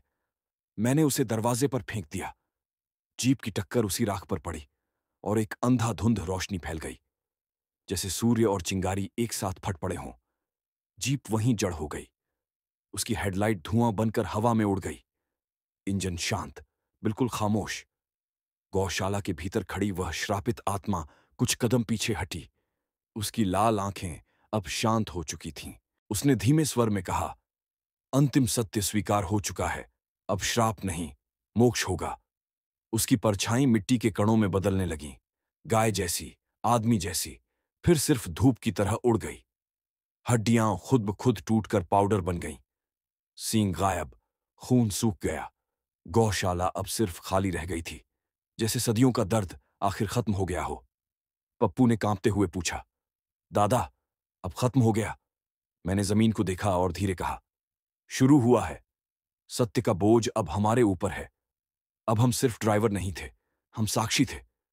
हमें अब थाने जाना था। झूठ नहीं, बलि नहीं, राजनीति नहीं, सत्य ले जाना था। हम ट्रक में बैठ गए। गौशाला पीछे छूट रही थी। लाल जीप वहीं खड़ी थी। अब सिर्फ लोहे का कबाड़, बिना आत्मा, बिना शक्ति। पर एक बात अभी भी बाकी थी। जगदीश महतो, वह बेहोश पड़ा था, लेकिन अब वह श्राप से मुक्त नहीं था। वह सच के सामने था। उसकी असली सजा अब शुरू होगी, मानव कानून से। जंगल में पहली बार पक्षियों की आवाज आई, मानो रात खत्म हो गई। लेकिन कहानी अभी खत्म नहीं। अब सत्य का सफर शुरू होगा। सुबह की हल्की रोशनी पेड़ों के बीच से छनकर सड़क पर गिर रही थी। रात का अंधेरा धीरे धीरे खत्म हो रहा था, लेकिन हमारे भीतर की रात अभी भी जाग रही थी। ट्रक गियर बदलते हुए आगे बढ़ रहा था, और हर झटका मुझे याद दिला रहा था कि हम अब सिर्फ ड्राइवर नहीं, गवाह हैं। पप्पू चुप था। उसके चेहरे पर थकान नहीं, सजा का डर था। उसकी आंखों में एक सवाल बार बार उभर रहा था। सच बताऊं तो क्या मैं बर्बाद हो जाऊंगा? मैंने स्टीयरिंग पर हाथ कसते हुए कहा, सच हमेशा आदमी को बचाता नहीं, कभी कभी उसे तोड़ता है। लेकिन झूठ हमेशा आदमी को मारता ही है। कुछ दूरी पर छोटे से कस्बे का थाना दिखा। लाल रंग की पुरानी इमारत, बाहर 3-4 पुलिसकर्मी और लोहे का फाटक। ऐसा लगा जैसे हम किसी अदालत की ओर बढ़ रहे हों। मैंने ट्रक रोका। एक हवलदार आगे आया। उसने हमारे सामने आते ही पूछा, कहां से? मैंने ठंडी आवाज में कहा, जंगल से, सच लेकर। वो हंसा। ये थाने हैं भाई, मंदिर नहीं। यहां सच की क्या औकात। उसके शब्द मेरे दिल में चाकू की तरह लगे। लेकिन मैं जवाब देने से पहले ही एक दरवाजा खुला और थानेदार बाहर आया। उसकी आंखों में समझ थी, शक था और थकान भी। वो बोला, आइए अंदर बात करते हैं। हम उसके साथ कमरे में गए। मैंने धीरे धीरे पूरी बात बताई। गौशाला, राख, लाल जीप, बलिदान, तस्करी और राजनीति का झूठा धर्म। उसने ध्यान से सुना, फिर गहरी सांस लेकर बोला, तुम्हारी बात सच भी हो सकती है और कहानी भी। मैंने सीधे उसकी आंखों में देखा और कहा, अगर कहानी है तो जंगल में जाकर देख लीजिए। अगर सच है तो आप डरेंगे। थानेदार थोड़ी देर सोचता रहा, फिर पप्पू की ओर इशारा करते हुए बोला, और ये, इसका क्या? पप्पू कांपते हुए बोला, मैं दोषी हूं सर। मैंने चोरी का सामान पहुंचाया, लेकिन मैंने पाप देखकर सच कह दिया। थानेदार ने आंखें सिकोड़कर पूछा, सच कह दिया या मजबूरी में उगल दिया? मैंने उसके आगे एक कागज और बैग रखा। पाप का बैग, सच का सबूत। थानेदार ने बैग देखा। उसका चेहरा बदल गया। वो समझ गया कि यह साधारण मामला नहीं है। लेकिन तभी कमरे का एयर कूलर बंद हो गया। मेरी गर्दन में ठंडी हवा लगी, जैसे कोई हमें घूर रहा हो। थानेदार ने धीरे से कहा, यह मामला ऊपर जाएगा, राजनीति में। मुझे समझ आ गया, सच जितना ऊंचा जाता है उतना खतरनाक हो जाता है। मैंने थानेदार को चुनौती दी, अगर आप सच को आगे नहीं बढ़ाएंगे तो अगला श्राप आप पर होगा। वो ठहाका मारकर हंसा। मैं श्राप, भूत और धर्म से नहीं डरता। हंसी के बीच उसकी आवाज में घबराहट थी। उसी क्षण मेरे ट्रक का रेडियो अपने आप चालू हो गया और सिर्फ एक आवाज आई, धर्म, सत्य और न्याय। पुलिस स्टेशन में सन्नाटा छा गया। थानेदार की हंसी गायब। उसका चेहरा सफेद पड़ गया। वो कुर्सी से उठकर खड़ा हो गया और धीमी आवाज में बोला, यह मामला मैं छुपा नहीं सकता। उसने आदेश दिया, टाइम लिखो, मामला दर्ज करो। पप्पू ने राहत की सांस ली। मैंने आंखें बंद की, जैसे किसी भारी पत्थर को छाती से उतारा हो। लेकिन तभी बाहर हॉर्न बजा, लंबा, दर्द भरा, वही आवाज। पुलिस वाले दौड़कर बाहर गए, थानेदार भी और हम भी। दरवाजे के बाहर लाल जीप खड़ी थी, बिना ड्राइवर, बिना इंजन की आवाज के। सिर्फ 2 बुझी हुई हेडलाइट्स, जैसे मुर्दे की आंखें। थानेदार के मुंह से खुद ही शब्द निकले, इसको गाड़ी घाट से उठाकर लाया गया था 2 साल पहले। मैंने कहा, आज खुद चली आई। पुलिस वाले जाकर जीप का दरवाजा खोलने लगे। वो दरवाजा खुद खुला और अंदर किसी इंसान की सीट नहीं, खून से सना तांत्रिक चूर्ण, और बीच में रखी थी एक लोहे की पहचान पट्टिका, आईडी टैग। उस पर लिखा था, जगदीश महतो, संरक्षक। एक पुलिस वाला कांपते हुए बोला, इसका मतलब नेता नहीं, कसाई है। थानेदार के हाथ कांप गए। उसने कहा, अब ये केस मेरा नहीं, सिस्टम का है। मैंने शांत आवाज में कहा, धर्म किसी सिस्टम का नहीं होता, धर्म सच का होता है। थाने में पहली बार सब चुप थे। लाल जीप धीरे से खुद ही खिसकने लगी, जैसे अब उसका काम खत्म हो चुका हो। वो सड़क पर चल पड़ी, बिना ड्राइवर, बिना आवाज, और आखिर में धुएं की तरह गायब हो गई। थानेदार ने गहरी सांस ली। तुम दोनों अब सुरक्षित हो, लेकिन सच का सफर अभी बाकी है।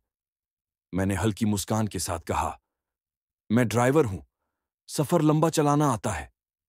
थाने के बाहर सुबह की धूप फैल रही थी, लेकिन उसके बीच खड़ा मैं इस बात को समझ रहा था कि दिन उजला हो सकता है, पर सच को उजाला मिलने में वक्त लगता है। थानेदार ने फोन पर किसी से लगातार बात करनी शुरू कर दी। उसकी आवाज भले ही शांत थी, लेकिन शब्द डर से कांपते थे। वह बार बार कह रहा था, यह मामला सामान्य नहीं, ये धंधा है, धर्म के नाम पर। कुछ ही देर में थाना हलचल से भर गया। 2 पुलिस जीप आईं, 5 कांस्टेबल, एक सब इंस्पेक्टर और एक कैमरा लिए आदमी, स्थानीय मीडिया। सफेद जीप से एक दबंग आदमी उतरा, कंधे पर दुपट्टा, चश्मा और चेहरे पर मुस्कान जो किसी सांप की तरह विषैले भरोसे का एहसास देती थी। थानेदार उसके पास गया, सर झुकाते हुए बोला, सर, यही लोग हैं, गवाह, और सामान वहीं बैग में था। वो आदमी हमें देखता हुआ पास आया, चेहरे पर चतुर मुस्कान, आंखों में राजनीति का घमंड। उसने हाथ बढ़ाया। मैं एमएलए के दफ्तर से शर्मा जी, सुना है आप दोनों ने बड़ा सच पकड़ा है। मेरे आवाज में थकान थी, पर शब्द भारी। सच हमने नहीं, सच ने हमें पकड़ा है। शर्मा जी हल्का सा हंसे, जैसे कोई बिजनेस डील शुरू होने वाली हो। देखिए भाई, ये मामला बहुत बड़ा है, इसे कोर्ट तक ले जाने में सालों लग जाएंगे। आपके परिवार, आपकी कमाई, आपकी जिंदगी, सब उलझ जाएगी। इससे पहले कि पप्पू कुछ बोले, मैंने धीरे कहा, तो क्या करना चाहते हैं? वो मुस्कुराया, जैसे जवाब तैयार था। आप दोनों बयान वापस ले लीजिए, हम आपको अच्छी रकम देंगे, दूसरे जिले में नौकरी दिला देंगे, इस मामले को खामोशी में बंद कर दिया जाएगा। पप्पू के चेहरे का खून उतर गया। मेरे हाथों में हल्का कंपन हुआ। यही असली सौदा था, धर्म का नहीं, सच का सौदा। मैंने पूछा, और जनता, धर्म, गाय, सत्य? शर्मा जी हंसे, सत्य से पेट नहीं भरता भाई, और धर्म, धर्म राजनीति से चलता है। उसकी बात ने मेरे अंदर आग लगा दी। मैंने गुस्से में कहा, धर्म राजनीति से नहीं, पाप से बनता है, और पाप टूटे तो ही धर्म जीता है। पप्पू ने धीरे धीरे मेरी बात पर सिर हिलाया। उसकी आंखों में अब डर नहीं, समर्थन था। शर्मा जी की मुस्कान गायब हो गई। उसने थानेदार की ओर देखा, इन दोनों को समझाओ। थानेदार ने धीरे से कहा, हम मदद कर रहे हैं। मैंने तीखे स्वर में कहा, आप डर रहे हैं। थानेदार की आंखें पत्थर की तरह कठोर हो गईं। सच कहूं, हां, क्योंकि झूठ की दुनिया में सच बोलने वालों को शहादत मिलती है, इनाम नहीं। उसकी बात सच थी। सच हमेशा इनाम नहीं देता, कभी कभी मौत देता है। शर्मा जी ने आखिरी बार प्रस्ताव दिया, सोच लीजिए, आप दोनों भले हैं, लेकिन दुनिया बुरी है। मैं आपको मौका दे रहा हूं, अपनी जिंदगी बचाने का। मैंने सीधा जवाब दिया, हमने सच देखा है, अब उसे मारकर जी नहीं सकते। पप्पू ने कांपती आवाज में कहा, मैंने गलती की, पर अब छुपाऊंगा नहीं। जीना है तो सच के साथ। शर्मा जी की आंखों में निराशा और हिंसा दोनों आ गए। उसने थानेदार को ठंडी नजर से देखा, अब इनका ध्यान रखना पड़ेगा, वरना हमारे हाथ बंध जाएंगे। मीडिया वाले पास आ गए, कैमरा ऑन। हमारी तस्वीरें, बयान और बैग के सबूत कैद होने लगे। हम अब सिर्फ गवाह नहीं रहे, हम खतरा बन गए। शर्मा जी गाड़ी में बैठते हुए बोला, ठीक है, लड़िए सच के लिए, देखते हैं कौन बचाता है आपको, कानून या आपका भगवान। उसकी जीप धूल उड़ाती हुई चली गई। सड़क पर उसके पीछे बस, बदबू और सन्नाटा रह गया। थानेदार मेरी ओर देखकर बोला, अब सच का सफर शुरू हो गया। रात की दहशत तो खेल थी, असली लड़ाई अब शुरू हुई है। बाहर पुलिस गाड़ियां, कैमरे, भीड़, सब दिख रहे थे, पर कहीं दूर जंगल से एक आखिरी रंभाहट फिर सुनाई दी, धीमी, संतुष्ट, जैसे किसी आत्मा ने कहा हो, धर्म अभी जिंदा है। और मैं समझ गया, सच का सफर खत्म नहीं होता, सच हमेशा मंजिल नहीं बनता, सच सफर होता है, थाने से बाहर निकलते ही सूरज ऊपर चढ़ आया था, लेकिन मेरे लिए सुबह होने का मतलब खतरे की शुरुआत था। भीड़ छूट चुकी थी, पुलिस अपने काम में जुट गई थी और हम दोनों, मैं और पप्पू, अपने ट्रक की ओर वापस जा रहे थे। ट्रक वहीं पुराना, पर आज पहली बार वो सिर्फ मशीन नहीं, गवाही का साक्षी था। मैंने इंजन स्टार्ट किया। ट्रक की आवाज पहले जैसी थी, पर अब मेरे अंदर एक अलग कंपन था। पीछे शीशे में मैंने अपनी आंखें देखीं। डर नहीं, दृढ़ता थी। पप्पू धीमी आवाज में बोला, दादा, अब हमें कहां जाना है? मैंने सड़क की ओर देखा। अब जहां सच की जरूरत है वहां जाना है, सामान नहीं। अब हम सच ढो रहे हैं। अचानक सड़क किनारे खड़े चाय वाले ने अपनी उंगलियों से इशारा किया, हमें बुला रहा था। हम रुके। वह अपनी आवाज धीमी करते हुए बोला, भाई साहब, बचकर रहना, कल रात से आपके नाम की बातचीत हो रही है। मैंने हैरानी से पूछा, किसके बीच? उसने कान पर हाथ रखकर इशारा किया। फोन, फिर दूसरा इशारा, बंदूक और तीसरा राजनीति। पप्पू का रंग उड़ गया। दादा, मतलब अब हमें मारने की योजना बन रही है। चाय वाले ने सिर हिलाया। जगदीश महतो जिंदा है, उसकी पार्टी आपको धोखेबाज ड्राइवर घोषित करेगी। कहेंगे आप दोनों तस्कर थे। मेरे गले में कड़वाहट उतर गई। हम सच बोलकर ही अपराधी बना दिए जाएंगे। चाय वाले ने गहरी आवाज में कहा, इस सड़क पर कानून से ज्यादा हुकूमत दलालों की है। मैंने पूछा, कौन से दलाल? उसने डरते हुए इशारा किया। सफेद कपड़े, मोटी सोने की अंगूठियां और धार्मिक गले में तुलसी की माला पहनने वाले ठेकेदार। मैं समझ गया, धर्म के नाम पर धंधा चलाने वाले लोग ही सडीडीएचक के मालिक हैं। वह बोला, तुम्हारी जान को खतरा है, लेकिन याद रखना, ड्राइवर को रोकना आसान नहीं, क्योंकि सड़क किसी की संपत्ति नहीं। मैंने चाय का पैसा देना चाहा। उसने मना कर दिया। सच की लड़ाई में चाय मुफ्त होती है। मैंने मुस्कुराकर धन्यवाद कहा और ट्रक आगे बढ़ाया। सड़क पर कुछ समय शांति थी, फिर मोबाइल बजा। नंबर अनजान। मैंने रिसीव किया। एक भारी, खुरदुरी आवाज आई। सवाल यह नहीं कि तुमने सच बोला या झूठ, सवाल यह है कि तुम जिंदा कब तक रहोगे। मैंने शांत स्वर में कहा, मैं ड्राइवर हूं, सड़क पर जीना आता है, मरना भी सीख लूंगा। वो हंसा। ड्राइवर सड़क पर चलता है, मगर सड़क किसकी है, ये याद रखना।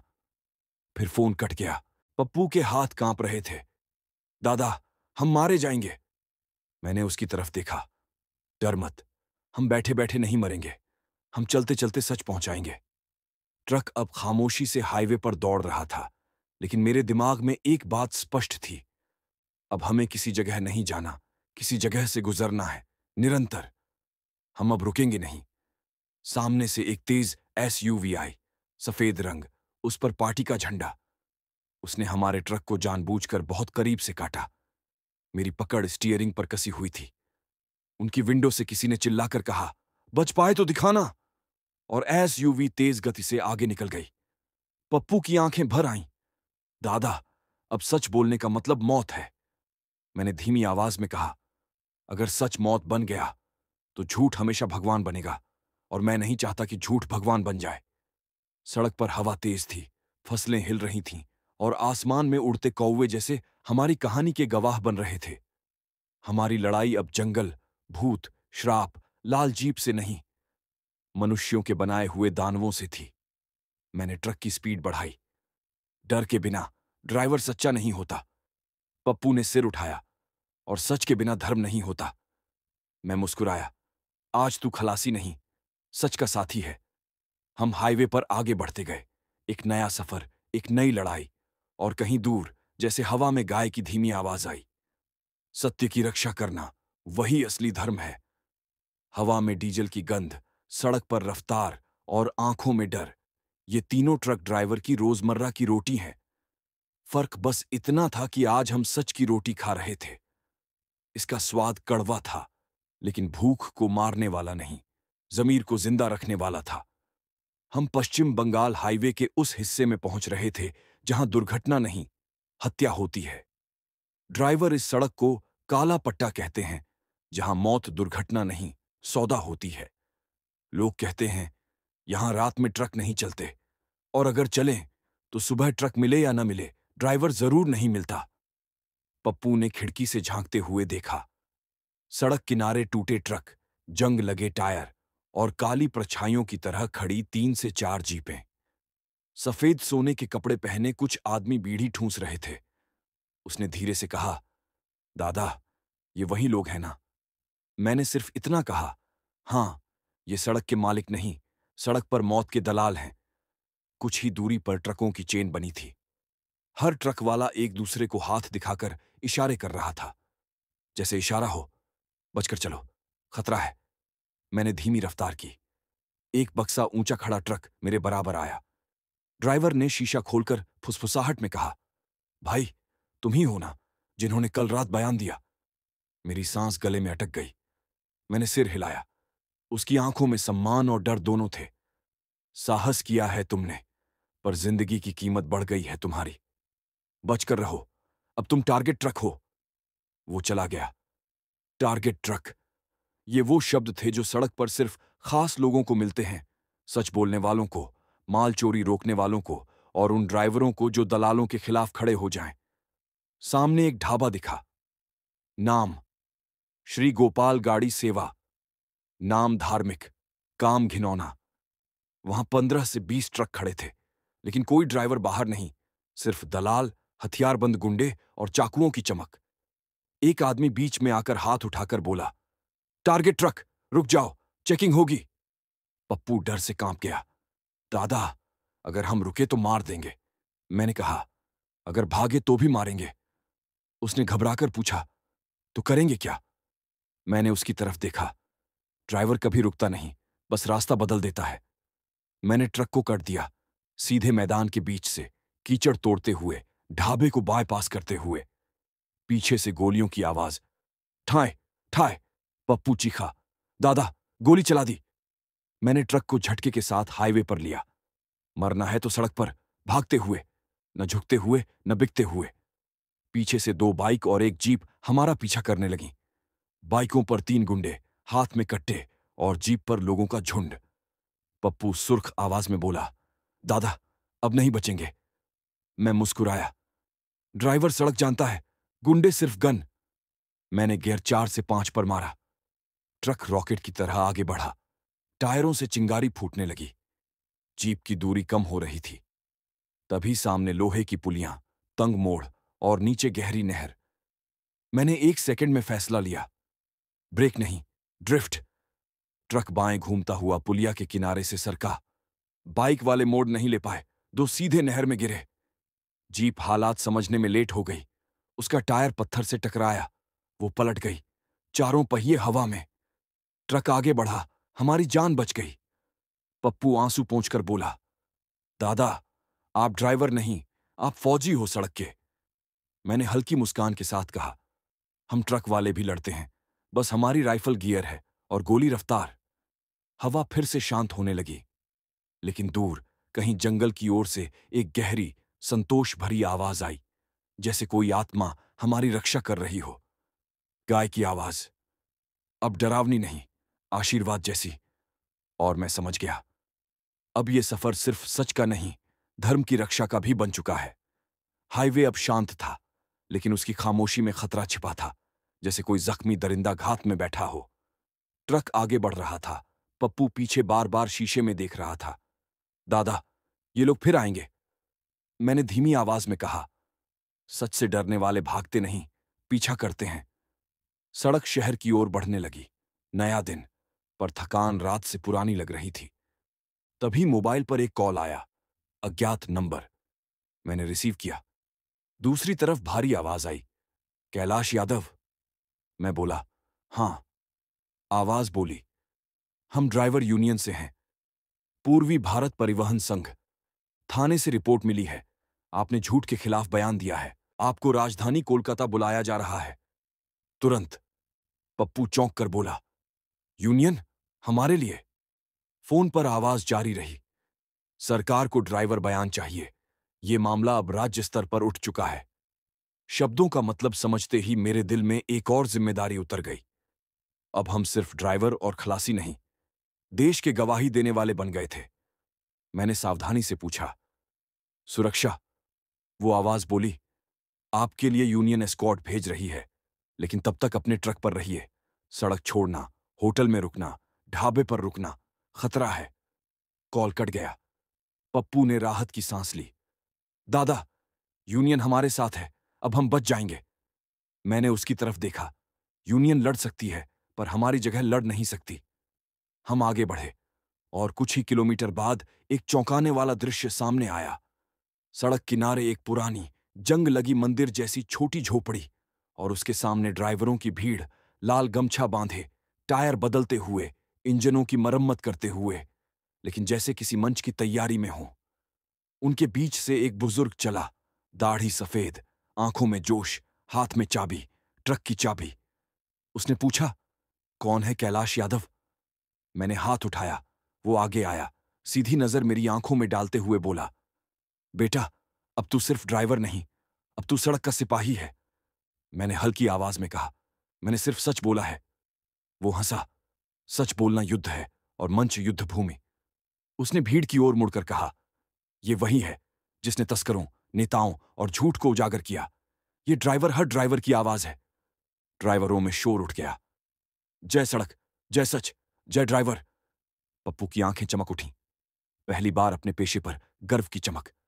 बुजुर्ग बोला, आज से तेरी जान हमारा काफिला संभालेगा। कोलकाता तक तेरा ट्रक अकेला नहीं चलेगा। भीड़ ने हूक लगाई, काफिला, काफिला, काफिला। मैंने पूछा, कौन सा काफिला? उसने मुस्कुराकर कहा, ट्रक का काफिला, सच का काफिला। हमारे ट्रक आगे पीछे चलेंगे। जो गोली चलाएगा, उससे पहले सैकड़ों ट्रक दीवार बनकर खड़े होंगे। मेरे दिल में पहली बार डर की जगह शक्ति उतरी। बुजुर्ग ने मेरी पीठ थपथपाई। अब तेरी लड़ाई तेरी नहीं रही, अब सड़क लड़ियाच रही है। हमारे आगे 3 ट्रक खड़े हुए, 2 पीछे लगे, और हमारा ट्रक बीच में, जैसे लोहे की सशस्त्र सेना। इंजन एक साथ गरजे, धड़ाम, धड़ाम, धड़ाम, जैसे रणभूमि की ढोलकें। पप्पू मुस्कुराया, दादा, अब ये लड़ाई ट्रक वालों की है। मैंने गियर क्लच किया। धर्म सड़क पर है, और सड़क कभी झूठ के आगे कदम नहीं मोड़ती। काफिला आगे बढ़ा। हाईवे अब युद्ध मार्ग बन गया, और इसी बीच जैसे हवा में कोई आवाज तैर गई। एक गाय की शांत, संतुष्ट रंभाहट, अब आशीर्वाद जैसी। श्राप अब रक्षा बन चुका था। ट्रकों का काफिला राजमार्ग पर उतर चुका था। इंजन ऐसे गरज रहे थे जैसे लोहे की सेना मार्च कर रही हो। हमारा ट्रक बीच में था, सामने 3, पीछे 2। हर ट्रक पर अलग अलग देवी देवताओं के स्टिकर, ढोलक की तरह थरथराती बॉडी, और नंबर प्लेटों पर गंदे अक्षरों में लिखा, हम सड़क के बेटे हैं। पप्पू ट्रक की सीट पर बैठा, पहली बार डर से नहीं, गर्व से कांप रहा था। सड़क अब हमारी ढाल थी। हम राजधानी कोलकाता की ओर बढ़ रहे थे। मकसद सिर्फ बयान देना नहीं, मकसद था धर्म की लूट बंद कराना, गाय के नाम पर चल रही हत्या और व्यापार की जड़ें उखाड़ना। कुछ दूरी पर शहर की भीड़ शुरू हो गई। गगनचुंबी इमारतें, पुल, मेट्रो लाइन, और साथ ही मीडिया की बाढ़। कई चैनलों की गाड़ियां सड़क किनारे खड़ी थीं, और रिपोर्टर शिकारियों की तरह खड़े थे। कैमरा जैसे बंदूक, माइक जैसे तलवार, और चेहरों पर नकली नैतिकता। एक रिपोर्टर अचानक आगे आया, हमारे काफिले को रोकने की कोशिश में। सफेद शर्ट, काली टाई, और जहरीली मुस्कान। उसने चिल्लाकर पूछा, आप वही ड्राइवर हैं जिन्होंने झूठ फैलाया कि गाय की आत्मा भटक रही है? मेरी मुट्ठी भींच गई। पहली बार मुझे समझ आया, मीडिया सच नहीं ढूंढता, टीआरपी ढूंढता है। मैंने जवाब दिया, मैंने आत्मा नहीं देखी, मैंने पाप देखा। माइक उसके हाथ से हिल गया। काफिले के ड्राइवर तालियां बजाने लगे। दूसरा रिपोर्टर चिल्लाया, क्या यह हिंदू धर्म पर हमला है? मैंने शांत तरह कहा, धर्म पर हमला वो करते हैं जो धर्म का व्यापार करते हैं। भीड़ में कुछ लोग चौंक गए, कुछ तालियां, कुछ दांत पीसते हुए। पप्पू उभरते रोष में बोला, धर्म गाय बेचकर नहीं बचता, धर्म सच बोलकर बचता है। मीडिया वाले पीछे हटने लगे। शर्म और गुस्से के बीच अचानक सटे हुए चैनल की महिला पत्रकार आगे आई। साफ नजरें, बिना हंसी, बिना दिखावा। उसने सवाल किया, क्या आप ये लड़ाई अपने लिए लड़ रहे हैं, या पूरे देश के ट्रक ड्राइवरों के लिए? उसके स्वर में आरोप नहीं, खोज थी। इस सवाल के सामने झूठ टिक नहीं सकता था। मैंने गंभीर आवाज में कहा, हम ट्रक चलाते हैं। जो कुछ देश में चलता है वो सब पहले हमारे ट्रक से गुजरता है। अगर ड्राइवर झूठ ढोएगा तो पूरा देश झूठ पर चलेगा। उसके चेहरे पर पहली बार सम्मान आया। उसने कैमरे की ओर देखा और बोली, ये सिर्फ ड्राइवर की नहीं, ये देश की सड़कों की लड़ाई है। भीड़ में फुसफुसाहट तेज हो गई। मीडिया अब मुझे सवाल नहीं, संज्ञा देने लगा। सड़क का सिपाही, सत्य का चालक, ड्राइवर एक्टिविस्ट। मैं बस मुस्कुराया। सच को नाम की जरूरत नहीं, सच को रास्ते की जरूरत होती है। काफिला फिर चल पड़ा। अब हम विधानसभा और प्रेस हॉल की ओर जा रहे थे, जहां बयान दर्ज कराया जाएगा, जहां बड़े नेता सुनेंगे या शायद छिपाएंगे। मौध पर ट्रैफिक बढ़ा। लोगों की भीड़, पुलिस, मीडिया वैन और हमारे ट्रकों का गर्जन। इस सब के बीच अचानक मेरी आंखें चौड़ी हो गईं। सड़क किनारे लाल जीप खड़ी थी। अब वह धूल धूसरित, जंग लगी, टूटी हेडलाइट, लेकिन पिछली सीट पर कुछ रखा था। पप्पू बोला, दादा, वो जंग वाली जीप फिर आ गई। मैंने धीरे से कहा, नहीं पप्पू, वो जीप नहीं लौटी है। वो अब सिर्फ सबूत बनकर खड़ी है। लाल जीप इस बार भूत नहीं, गवाही थी। अब कोई उसे डर के प्रतीक के रूप में नहीं ले जा सकता था। अब वो अपराध के प्रमाण थी। और तभी एक पुलिस वैन उसके पास आकर रुकी। लाल जीप को क्रेन में डालकर जब्त किया जाने लगा।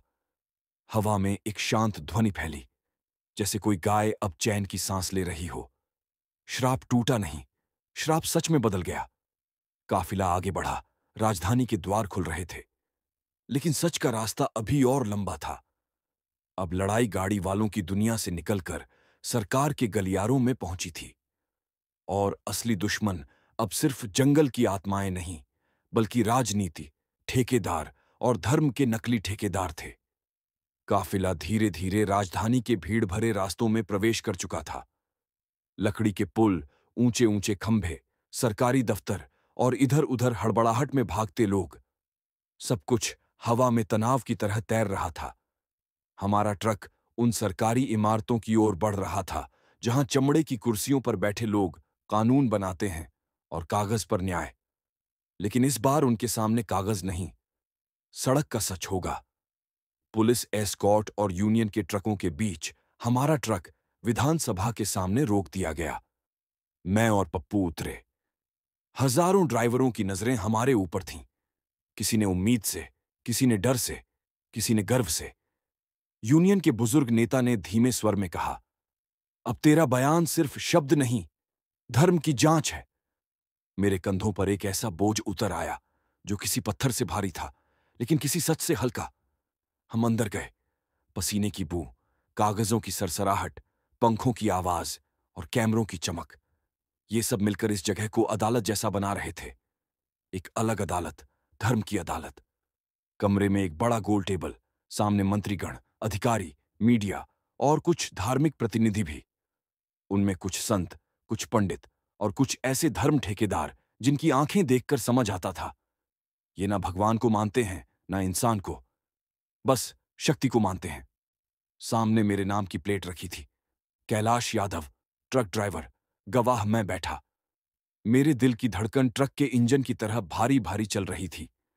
एक अधिकारी ने आवाज लगाई, मामला गाय संरक्षण में तस्करी, हत्या और तांत्रिक व्यापार। कमरे में सन्नाटा छा गया। उन्होंने मुझे खड़े होने का इशारा किया। मैं उठा। एक मंत्री ने पूछा, तुमने जो देखा वो सच है? मैंने बिना कोई नाटक, बिना कोई डर कहा, हां। दूसरा प्रश्न आया, तुम दावा करते हो कि धर्म के नाम पर लोग गाय को नुकसान पहुंचा रहे हैं? मैंने कहा, नुकसान? वे गाय से व्यापार कर रहे हैं, गाय की आत्मा से राजनीति कर रहे हैं, गाय के नाम पर सत्ता का सौदा कर रहे हैं। कुछ संतों ने भौहें चढ़ाईं। एक नकली धर्मगुरु खड़ा हुआ। उसने उंगली उठाते हुए कहा, ड्राइवर होकर धर्म पर सवाल उठाता है? मेरे भीतर गुस्सा नहीं, सत्य खड़ा था। मैंने कहा, धर्म किसी व्यक्ति की जायदाद नहीं, धर्म सड़क की तरह है, हर किसी का, बराबर का। कमरे में बवाल सा उठ गया। संत चुप, मंत्री सोच में, मीडिया कैमरे फोकस किए हुए। दूसरा मंत्री बोला, क्या तुम्हारे पास सबूत है? मैंने कहा, हां, लाल जीप, गौशाला की राख, पंडित की शापित मूर्ति और उन सब का खत्म होना। एक अधिकारी बड़बड़ाया, शाप? आत्मा? ये किस किस्म की बात है? मैंने गहरी आवाज में कहा, शरीर की नहीं, सिस्टम की आत्मा मर चुकी थी और हमने उसे जलाया नहीं, सत्य से साफ किया। एक धार्मिक प्रतिनिधि बोला, तुम धर्म को गलत साबित कर रहे हो। मैंने कहा, धर्म गलत नहीं हुआ साहब, धर्म का व्यापार गलत हुआ है। कमरे में तालियां बज उठीं। कई ड्राइवरों ने उठकर जयकारा लगाया, जय सत्य, जय सड़क। एक मंत्री चिल्लाया, शांति रखिए। फिर उसने मुझे सीधे देखते हुए कहा, क्या इस व्यापार में नेता, पुलिस और धार्मिक नेता शामिल हैं? यह सवाल बहुत भारी था। मेरे उत्तर से मेरी जिंदगी की डोर तय होनी थी। मैंने बिना किसी हिचकिचाहट के कहा, हां। पूरे कक्ष में हलचल। किसी ने कुर्सी खिसकाई, किसी ने मोबाइल उठाया, किसी के माथे पर पसीना उतरने लगा। मंत्री बोला, क्या तुम नाम बता सकते हो? पप्पू ने मेरा हाथ कसकर पकड़ा ताकि मैं डरूं नहीं, टूटूं नहीं। मैंने कहा, नाम नहीं, सिस्टम दूंगा, बाजार दूंगा, रास्ता दूंगा, लेकिन नाम कानून ढूंढेगा, धर्म नहीं। यह जवाब सुनकर वातावरण बदल गया। मैं आरोप लगाने नहीं आया था, मैं व्यवस्था को जगाने आया था। महिला पत्रकार, जो सच्ची थी, धीरे से बोली, आज धर्म की रक्षा एक ड्राइवर ने की है। मंत्रिपरिषद ने निर्णय सुनाया, मामले की जांच राज्य स्तर की एसआईटी करेगी। गाय के नाम पर चल रहे हर व्यापार की जांच होगी। ड्राइवर गवाहों की सुरक्षा होगी। यह सुनकर हजारों ड्राइवरों में जोर का हूक उठा, जय सड़क, जय सत्य। कुछ धर्मगुरु कटु चेहरों के साथ बाहर निकल गए। कुछ नेता चुप और कुछ पुलिस अधिकारी सिर झुकाए। मैं बैठ गया, मेरे दिल में हल्का दर्द, लेकिन आंखों में शांति, जैसे कोई गाय शांत होकर घास चबा रही हो, बिना डर के। श्राप खत्म नहीं हुआ था, वो अब व्यवस्था पर चढ़ चुका था। धर्म की अदालत ने फैसला कर दिया था, सत्य ही संरक्षण, विधानसभा का फैसला। जैसे ही बाहर आया, सड़क पर हजारों ड्राइवरों में जोश की लहर दौड़ गई। लोग मेरी ओर देखते, हाथ जोड़ते, कंधे थपथपाते, जैसे मैंने कोई पहाड़ हिला दिया हो। लेकिन जहां सम्मान था, वहीं डर का साया भी था। हर जीत का जवाब अपराधी बदला लेकर देते हैं, और झूठ बदला लेकर। यही बात मैंने हमेशा सड़क से सीखी थी। यूनियन के बुजुर्ग नेता ने मेरे कंधे पर हाथ रखकर कहा, दिन जीत लिया बेटा, अब रात संभालना। पप्पू ने दबी आवाज में पूछा, दादा, ये लोग रात में क्या करेंगे? बुजुर्ग बोला, रात में धर्म नहीं चलता, रात में गुंडे चलते हैं। हमारी सुरक्षा के लिए 4 पुलिस वाले और 12 ट्रक हमारे साथ वापस चलने वाले थे। लेकिन पुलिस को देखकर भी मेरा मन निश्चिंत नहीं था, क्योंकि कुछ पुलिस जमीर बेच देते हैं, जैसे कुछ धर्मगुरु गाय बेच देते हैं। हम विधानसभा से वापस अपने ट्रक की ओर बढ़े। काफिला तैयार था, इंजन गरज रहे थे। हम ट्रक में बैठे, क्लच दबाया, इंजन चालू, धड़ धड़ धड़ाम। लेकिन तभी दूर सड़क की ओर से भीड़ में हलचल हुई। सैकड़ों लोग भगवा गमछे में, हाथों में डंडे झंडे और भारी आवाजों में नारे, धर्म के दुश्मन, सड़क के गद्दार, झूठे ड्राइवरों को मारो। पप्पू डर से कांप गया। ये वही गाय रक्षक हैं, दादा, भागना होगा। मैंने उसकी तरफ देखा। अगर आज भागे तो कल पूरी सड़क झूठ की गुलाम हो जाएगी। काफिले के आगे वाले ट्रकों के ड्राइवर भी उतरकर हमारे पास आ गए। सभी के चेहरे पर क्रोध और दृढ़ता दोनों थे। भीड़ हमारे करीब आने लगी। एक हाथ में डंडा, दूसरे में झूठी भक्ति। उनकी आवाजें चाकू की तरह कानों को काट रही थीं। गाय की बेइज्जती का बदला, ड्राइवरों का सच बंद करो। पुलिस ने भीड़ को रोकने की कोशिश की, पर भीड़ पुलिस से बड़ी, झूठ कानून से तेज था। यूनियन नेता ने फुसफुसाया, ये तुम्हें मारने नहीं, उदाहरण बनाने आए हैं। मेरी मुट्ठियां भींच गईं। उदाहरण नहीं बनूंगा, नजीर बनूंगा। भीड़ पास आई, डंडे ट्रकों के शीशे पर, पथराव, चीखें, कैमरों की चमक, नफरत का तूफान। मैं ट्रक का हॉर्न बजाकर बाहर निकला। मेरी आवाज सड़क जितनी भारी थी। मैं गाय का सम्मान कर रहा हूं, उसकी आत्मा की रक्षा कर रहा हूं, और तुम लोग उसके नाम पर व्यापार कर रहे हो। भीड़ ठिठक गई। नेता जैसा दिखने वाला एक आदमी गरज कर चिल्लाया, ड्राइवर होकर धर्म सिखाएगा? मैंने जोर से कहा, धर्म का ठेका तुम्हारे पास नहीं। धर्म सच के साथ है, सत्ता के साथ नहीं। उसने गुर्राकर पत्थर उठाया, गला फाड़कर बोला, इसे मारो। और तभी हजारों ड्राइवरों ने एक साथ चिल्लाया, सड़क हमारा धर्म, सच हमारा भगवान। पूरा काफिला आगे बढ़ा। लोग ट्रकों के सामने दीवार बन गए। किसी ने मुठ्ठियां उठाईं, किसी की आंखें खून से भर गईं, किसी के हाथ में सिर्फ चाबी थी। इंजन का धक्का जमीन को हिला रहा था। भीड़ पीछे हटने लगी। उनकी आंखों में डर उतरने लगा, क्योंकि पहली बार उन्होंने देखा, ड्राइवर डरते नहीं, ड्राइवर लड़ते हैं। एक बुजुर्ग ड्राइवर चिल्लाया, गाय हमारी भी मां है, हम उसकी बलि का व्यापार नहीं होने देंगे। भीड़ बिखर गई। नफरत दम घुटकर पीछे हट गई। मेरी आंखें उस महीने में पहली बार शांत हुईं।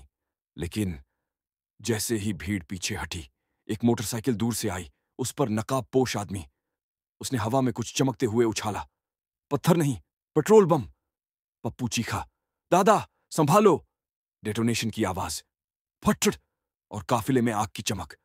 टायर जलना शुरू, धुआं, चीखें, भय। अब लड़ाई सिर्फ झूठ की नहीं, जान बचाने की भी थी। और युद्ध अभी खत्म नहीं, ये अब शुरू हुआ था। आग भड़कते ही सड़क रणभूमि बन गई। पेट्रोल बम सटीक जगह गिरा था, काफिले की पहली पंक्ति में। अगले ही सेकंड लपटों ने टायरों को पकड़ लिया। रबड़ जलने की गंध, बोतल के टूटने की आवाज और चिंगारी की लपटें सब मिलकर ऐसा प्रतीत कर रही थीं मानो नफरत आग बनकर सड़क पर उतर आई हो। ड्राइवर भागते नहीं, वे आग से सड़क बचाते हैं। यह हमारा धर्म था। मैं तुरंत ट्रक से कूदकर दौड़ा, पप्पू भी पीछे पीछे। काफिले के पुराने ड्राइवर पाइप और मिट्टी के ढेर की तरफ भागे। सड़क किनारे पड़े पानी के टैंकर को खोला गया। बुजुर्ग नेता ने पाइप पकड़कर आग की ओर फेंक दिया। चिंगारी धुआं बन रही थी, पर खतरा अभी भी जिंदा था। भीड़ पीछे हट चुकी थी, लेकिन हमला करने वाले छिपकर अभी भी मौजूद थे। वे चाहते थे हम सच बोलकर जिंदा न रहें, झूठ बोलकर मरें। पप्पू ने कसकर मेरा हाथ पकड़ा, दादा हमें बचना नहीं, दूसरों को बचाना है। उसकी आंखों में डर नहीं, कर्तव्य था। हमने मिलकर जलते टायर के नीचे मिट्टी फेंकनी शुरू की। तेज हवा आग को और भड़का रही थी। आसमान धुएं में गायब। ड्राइवर गला फाड़कर चिल्ला रहे थे, पानी इधर, पानी इधर। कुछ ही मिनटों में आग कम होने लगी, लेकिन अचानक भीड़ से एक और आवाज आई, मारो इस गद्दार ड्राइवर को। मैंने मुड़कर देखा, 3 लोग हाथ में लोहे की रॉड लेकर हमारी तरफ दौड़ रहे थे। पप्पू डर से पीछे हटने लगा, पर तभी काफिले के 10 ड्राइवर दीवार बनकर हमारे सामने खड़े हो गए। उनके पास डंडा नहीं था, सिर्फ स्पैनर, चाबी और रिंच, ट्रक की मरम्मत के हथियार। आज रक्षा के हथियार बन गए थे। एक ड्राइवर गरजा, हम ड्राइवर हैं बेटा, हम लोहे से डरते नहीं, लोहे को चलाते हैं। फिर जो हुआ वो किसी आंदोलन जैसा था। ड्राइवरों ने अपनी चाबियां और टूल्स उठाकर हमलावरों को पीछे धकेला। रिंच की ठनकार, बोल्ट की टक्कर और इंसानी चीखें, ये किसी धर्म युद्ध की आवाज जैसी थी। गुस्सा नहीं, रक्षा। मैंने पप्पू की तरफ देखा, वो कांप रहा था, पर खड़ा था। एक खलासी से सिपाही बन चुका था। भीड़ तितर बितर हो गई। पुलिस लाठी लेकर दौड़ी। आसमान में ड्रोन कैमरे पत्रकारों के उड़ रहे थे। लाइव कवरेज, ड्राइवरों और गौ रक्षक गिरोह में संघर्ष। शब्दों की तलवारें चल पड़ीं, पर आज सच्चाई सिर्फ बोल नहीं रही थी, लड़ रही थी। बरसों से सड़क पर बैठे रहने वाले, अपनी पहचान छुपाए रखने वाले ड्राइवर आज पहली बार अपनी आवाज बने थे। आग बुझ गई, भीड़ भाग गई। काफिला अभी भी खड़ा था, लौह इरादों की तरह। यूनियन नेता मेरे सामने आया। उसके कपड़ों पर कालिख, आंखों में रोष और गर्व दोनों मिले हुए। उसने पूछा, आज तेरी आखिरी परीक्षा थी। ड्राइवर होना धर्म है, क्या तू निभाएगा? मैंने बिना सोचे कहा, हां। पप्पू ने भी कहा, हां दादा। उसने मुस्कुराकर कहा, तो सुन, आज के बाद तू सिर्फ गवाह नहीं, सड़क का धर्म रक्षक है। हवा में दूर से फिर वही आवाज आई, पर इस बार गाय की शांत, आशीर्वादी रंभाहट, जैसे कह रही हो, अब धर्म इंसानों में वापस लौट आया है। इस आवाज ने समझा दिया कि श्राप खत्म नहीं, उसकी जगह अब रक्षा आ चुकी है। कुछ दूर लाल जीप की टूटी खिड़कियों पर सुबह की धूप चमक रही थी, जैसे वह अपराध नहीं, न्याय की गवाही दे रही हो। आग बुझ चुकी थी, भीड़ तितर-बितर हो चुकी थी। कानून और राजनीति अब सन्नाटे में खड़े थे, और हम, एक साधारण ट्रक ड्राइवर और उसका खलासी, इतिहास के मोड़ पर खड़े थे। लेकिन सड़क कभी रुकती नहीं, वो चलती रहती है, और उसी तरह हमारा सफर, काफिला धीरे-धीरे शांत हुआ। ड्राइवर अपने अपने ट्रकों पर लौटने लगे। कुछ टायर की जांच कर रहे थे, कुछ अपनी चाबियों को साफ कर रहे थे, मानो युद्ध की तलवारों को पोंछ रहे हों। पप्पू मेरे बगल में खड़ा सांस रोके हुए सब देख रहा था। उसकी आंखों में आंसू थे, डर नहीं, गर्व था। यूनियन नेता ने मुझे बुलाया। भीड़ जमा थी, सबकी नजर मेरे चेहरे पर, जैसे कोई समाधान उसी पर लिखा हो, जैसे मैं कोई किताब हूं और सड़क उसकी भूमिका। नेता ने ऊंची आवाज में कहा, आज से ड्राइवर सिर्फ मजदूर नहीं, आज से ड्राइवर सड़क का धर्मरक्षक है। भीड़ गरजी, जय सड़क, जय धर्म, जय ड्राइवर। एक कैमरा मेरी तरफ आया।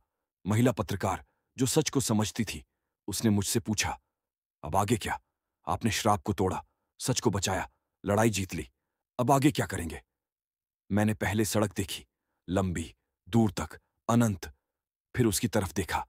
मैं बोला, मैं सड़कों पर ही रहूंगा, जहां भी झूठ चलाया जाएगा, सच को ढोकर ले जाऊंगा। वो मुस्कुराई, यानी सफर खत्म नहीं हुआ? मैंने कहा, सफर कभी खत्म नहीं होता, रास्ता बदलता है। अचानक भीड़ से एक बुजुर्ग ड्राइवर, जिसके हाथ ग्रीस से काले थे, आगे आया और बोला, कैलाश, तेरी बेटी के स्कूल की फीस, तेरी पत्नी का इलाज, तेरी मां की दवाई, अब सड़क उठाएगी, हम उठाएंगे।